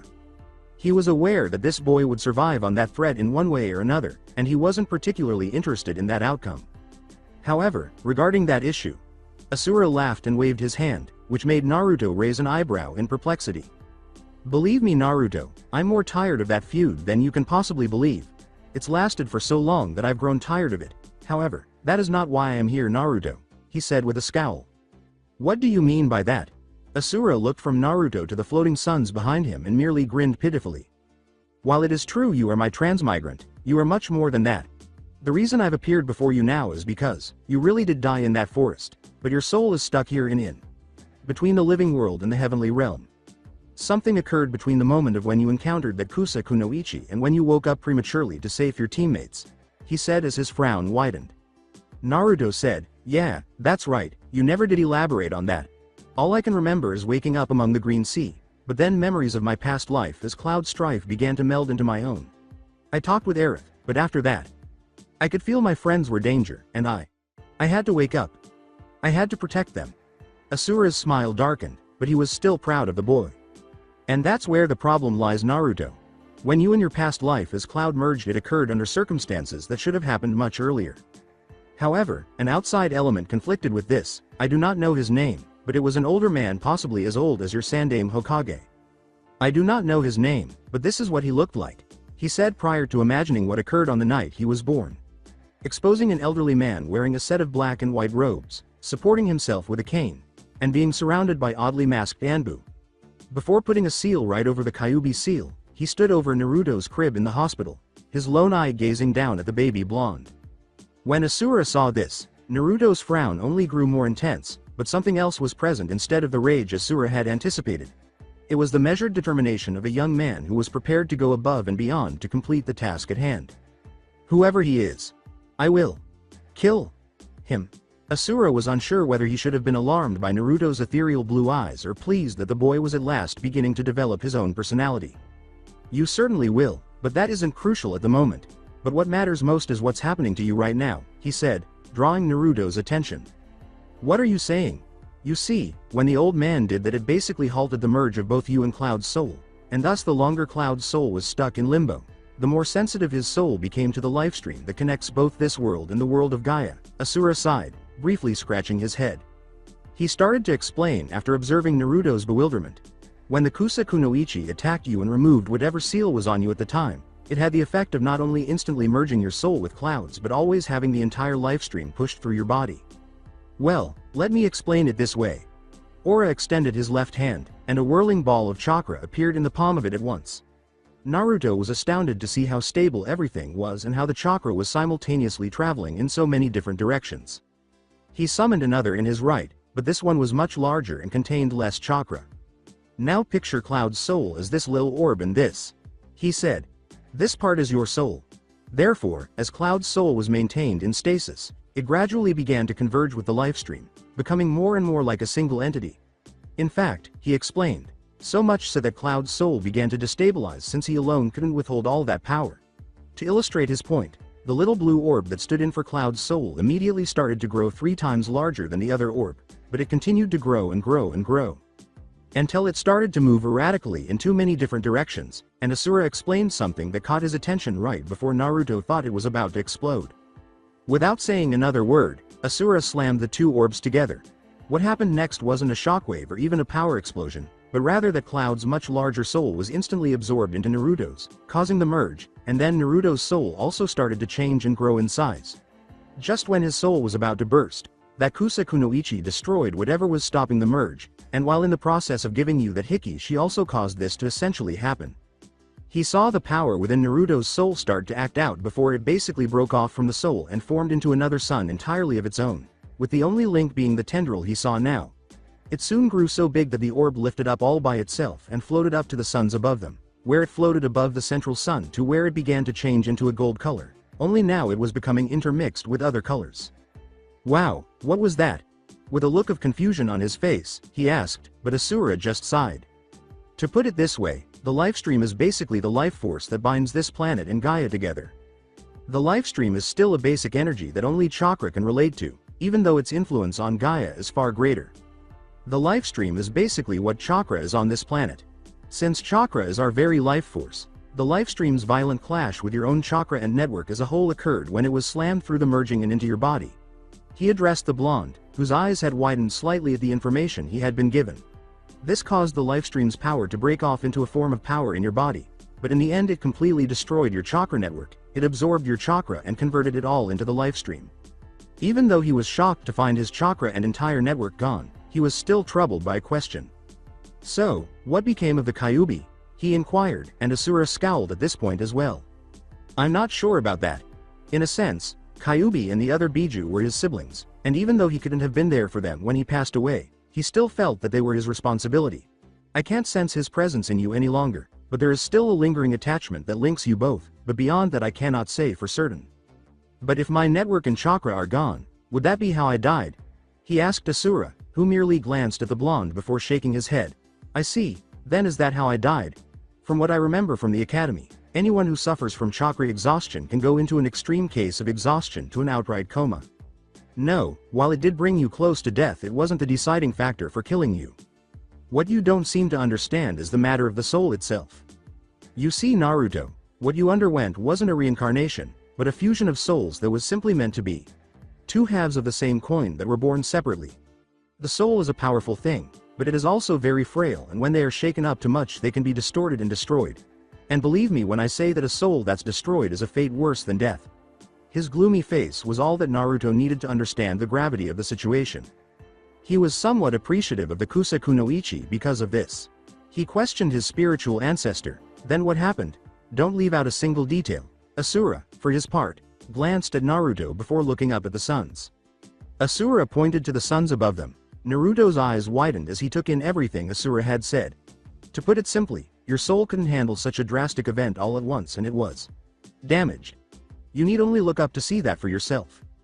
You cannot be serious. Oh, I'm as serious as I can be. Your soul was barely able to keep itself together. You see that big old sun right there dead center of the others? Nodded. Yeah, that's your soul, and you may not be able to see it from here, but the damage was quite extensive. So much so that it, temporarily, vanished from existence. So, in essence, Uzumaki Naruto no longer exists, meaning you as a person do not exist in both the living world nor that of the realm of the dead. The only reason people in your world remember you is because you are still alive in essence alone. He explained, and Naruto sighed, looking at the other suns around your soul. Asura frowned as he said, okay, that's a bit confusing, but I can roll with that. However, what's with the suns surrounding my soul? What do they represent? I'm not entirely sure myself, but if I had to wager, they represent an aspect of your own power. The cyan soul seems to represent the lifestream, but the wings on it confuses me. The gold sun with the black markings represents my power. The third iridescent one seems to somehow represent your link to Kurama due to the 9 tails, but for what it means I don't know. The monochrome one with the chains around it are a complete mystery to me, he said before the blonde interrupted him. Puzzled by the name, he questioned, wait, who is Kurama? Asura just blinked, then laughed sheepishly. With a playful smile that made Naruto's brow twitch, he said, ah, that's right, Kurama is the true name of the Kyuubi. He, like the rest of the Biju, were given names by my father when he split the Shinju's power into 9 pieces. Although don't tell him I gave his name away, he goes all tsundere over that little matter. It was extremely difficult to believe that Asura acknowledged that the great and all powerful walking natural disaster behaved like a tsundere in relation to his name. Naruto frowned as he thought, but then again, a lot of things have happened to me that people would find hard to believe. As he went on, Asura's face became expressionless. The blonde's scowl deepened as he said, I will say this for certain. Your soul in the middle seems to represent the power you currently wield. It's a power unlike anything I've ever seen, and the only link we have to that is the sword you hold right now. He then turned to face the katana that was sheathed in his hand. That may be, but in all honesty I don't know myself. The only thing I do remember was this power awakened the night I thought I lost Makoto.ka.san and Sasuke. Chan. I never really experimented with it and simply followed my instincts, but this sword on the other hand is a different matter, he said as he held the katana. Asura's interest was piqued at this point. How so? Naruto sighed and raised the blade between them, causing it to float at his command. Asura could see that this annoyed the blonde in some way, and he couldn't really blame him either. On that night, this katana seemingly appeared the same time I awakened this power. I know not how or why this happened, but at the time I simply didn't care. I had a weapon, and I used it with the truest intent to kill and protect. Beyond that I know nothing more. There simply wasn't enough time to solve all the mysteries that were accumulating around him. Well, there's never a better moment than now. When he asked, well, does it have a name? Naruto blinked, his ethereal blue eyes becoming less intense, and then he scowled as he examined the blade. I don't think. Words suddenly started to reverberate inside his head. There was a voice that made no real sound. Powerful words poured out, but the voice itself was not embodied. Why? Now he sensed it. It was calling to him, throbbing with power. His gaze lingered on the katana before he extended his hand once more and took hold of the weapon's sheath. As the words became more and more clear, his hand tightened around the wooden sheath, his fingers tingling slightly numbly, sending a shiver of pleasure up and down his spine. By now he had given Asura's existence no thought at all. At this point, he was totally focused on the katana. While Asura was observing the events with a worried frown, it wasn't the same. Nevertheless, he remained silent and waited to feel called upon. Those glass fragments seemed to materialize out of thin air before spinning around Naruto after he had taken the katana. As Naruto's ethereal blue eyes seemed to glow brighter and brighter before he spoke, they moved more quickly. This katana's name is Boom. Asura winced as the surrounding realm seemed to reverberate with unadulterated strength. There was so much unchecked power that it chilled the air and made space and time itself tremble and distort. Yamato, the blade of tradition and power. Alright, Asura would literally be shitting bricks right now if he had a physical body. It wasn't because of the sword's name, but rather because of Naruto's delivery and facial expression. He couldn't understand the underlying passion of affection for the blade itself, but it had been positively cold. It didn't help that the essence emanating from the blade and from Naruto had an unconventional vibe, and the entire realm itself appeared to react as if it had trembled at the mere mention of it. By no means did the atmosphere resemble that of a malevolent force or even a gloomy creature. It had just been a firm, cold settlement, similar to a blade's finely flattened portion. Like that of a real blue blood royal, whose very presence would split the sea to prevent it from daring to touch such a creature. It was fierce yet majestic in its brilliance. The mood had been commanding but wonderfully cozy, like the warmth of a campfire or a parent's hug. However, there was an underlying persona beneath all of that, beneath all of the seductive and perilous emotions Asura experienced from everything. A figure whose power would never be challenged, whose power would split the heavens and make the gods bow down, whose aura would frighten the last remnants of hell, whose presence would drive out the evil in their tainted world. Forever. By now there were no words. Asura stared at the young man in front of him, all the words he could say at that moment stuck in his throat. This moment lasted for a few seconds before Naruto finally sheathed the blade and allowed it to fade away into a phantasmal bright blue, seemingly gaining control of himself.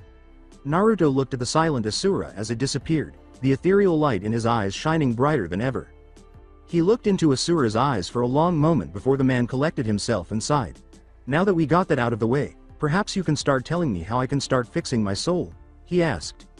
Well, you see, to fix the kind of damage done to your soul is gonna take a lot of work.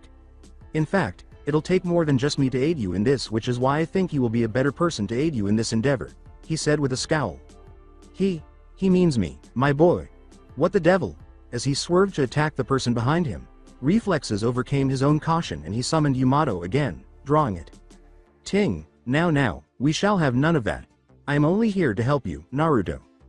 Naruto was too stunned by what he had just witnessed to pay attention to the older man's voice. Naruto started to pull the katana from its sheath, but before he could act on his intuition, an ethereal hand grabbed Yamato's pommel. He hadn't even noticed the movement until it was too late because it had happened so quickly. The hand was soon recognized by his eyes, which then followed it up to the person who had stopped him's arm and face. Although they appeared more pronounced, the man he saw was wearing robes that resembled Asura's. Despite his height and somewhat pale complexion, he appeared more like a corpse than anything else because of how sunken his flesh appeared. His hair, which hung down to his shoulder blades, was a rusty red jumble of spikes. His hair was braided on his left side, running down the side of his face to his chin. In addition, he had a goatee that resembled that of old man Hiruzen, but it was absurdly long. It seemed to taper all the way down to the man's waist and beyond. His eyes were purple and covered in a ripple pattern with 6 rings. Even though it was odd, He also had a second eye on his forehead that resembled his other eyes but was red and had 9 toma that overlapped the ripple patterns. Oh, and he had 2 horns that protruded from his forehead. The old man looked at the blonde with a sigh of satisfaction and pride, and his very wrinkled face wrinkled in a simmered delight as he smiled. It's good to finally meet you, Naruto. No doubt my son here has already mentioned me, but let me properly introduce myself. My name is Otsutsuki Hagoromo, or as the rest of the world knows me as, the Rakudo Sennin. When Naruto saw the man who stopped him, he was only able to utter the words that came to the front of his mind. Man, you're old, like really old, Titibeo. 2 things occurred at that precise moment. Asura's face cracked, and then he erupted in hysterical laughter. A tiny smile appeared on Hagoromo's face as his expression cracked just a little. Humorous, but nonetheless expected of you. Now I believe we have matters to discuss, one of which being the reforging of your soul, yes? He said, but Asura's laughter was abruptly cut off by the way he spoke, and Naruto automatically straightened at the tone, but he didn't avoid the stare. No, his gaze was just as intense and fervent as Hagoromo's. You are correct. Hagoromo nodded his head in agreement, then extended his hand to form a Shikuho battle staff in a swirl of black. The realm then experienced a ripple effect when the ground, or floor, was lightly tapped. Very well, let us begin. That's it for today. I hope you guys enjoyed this great story. See you in the next one.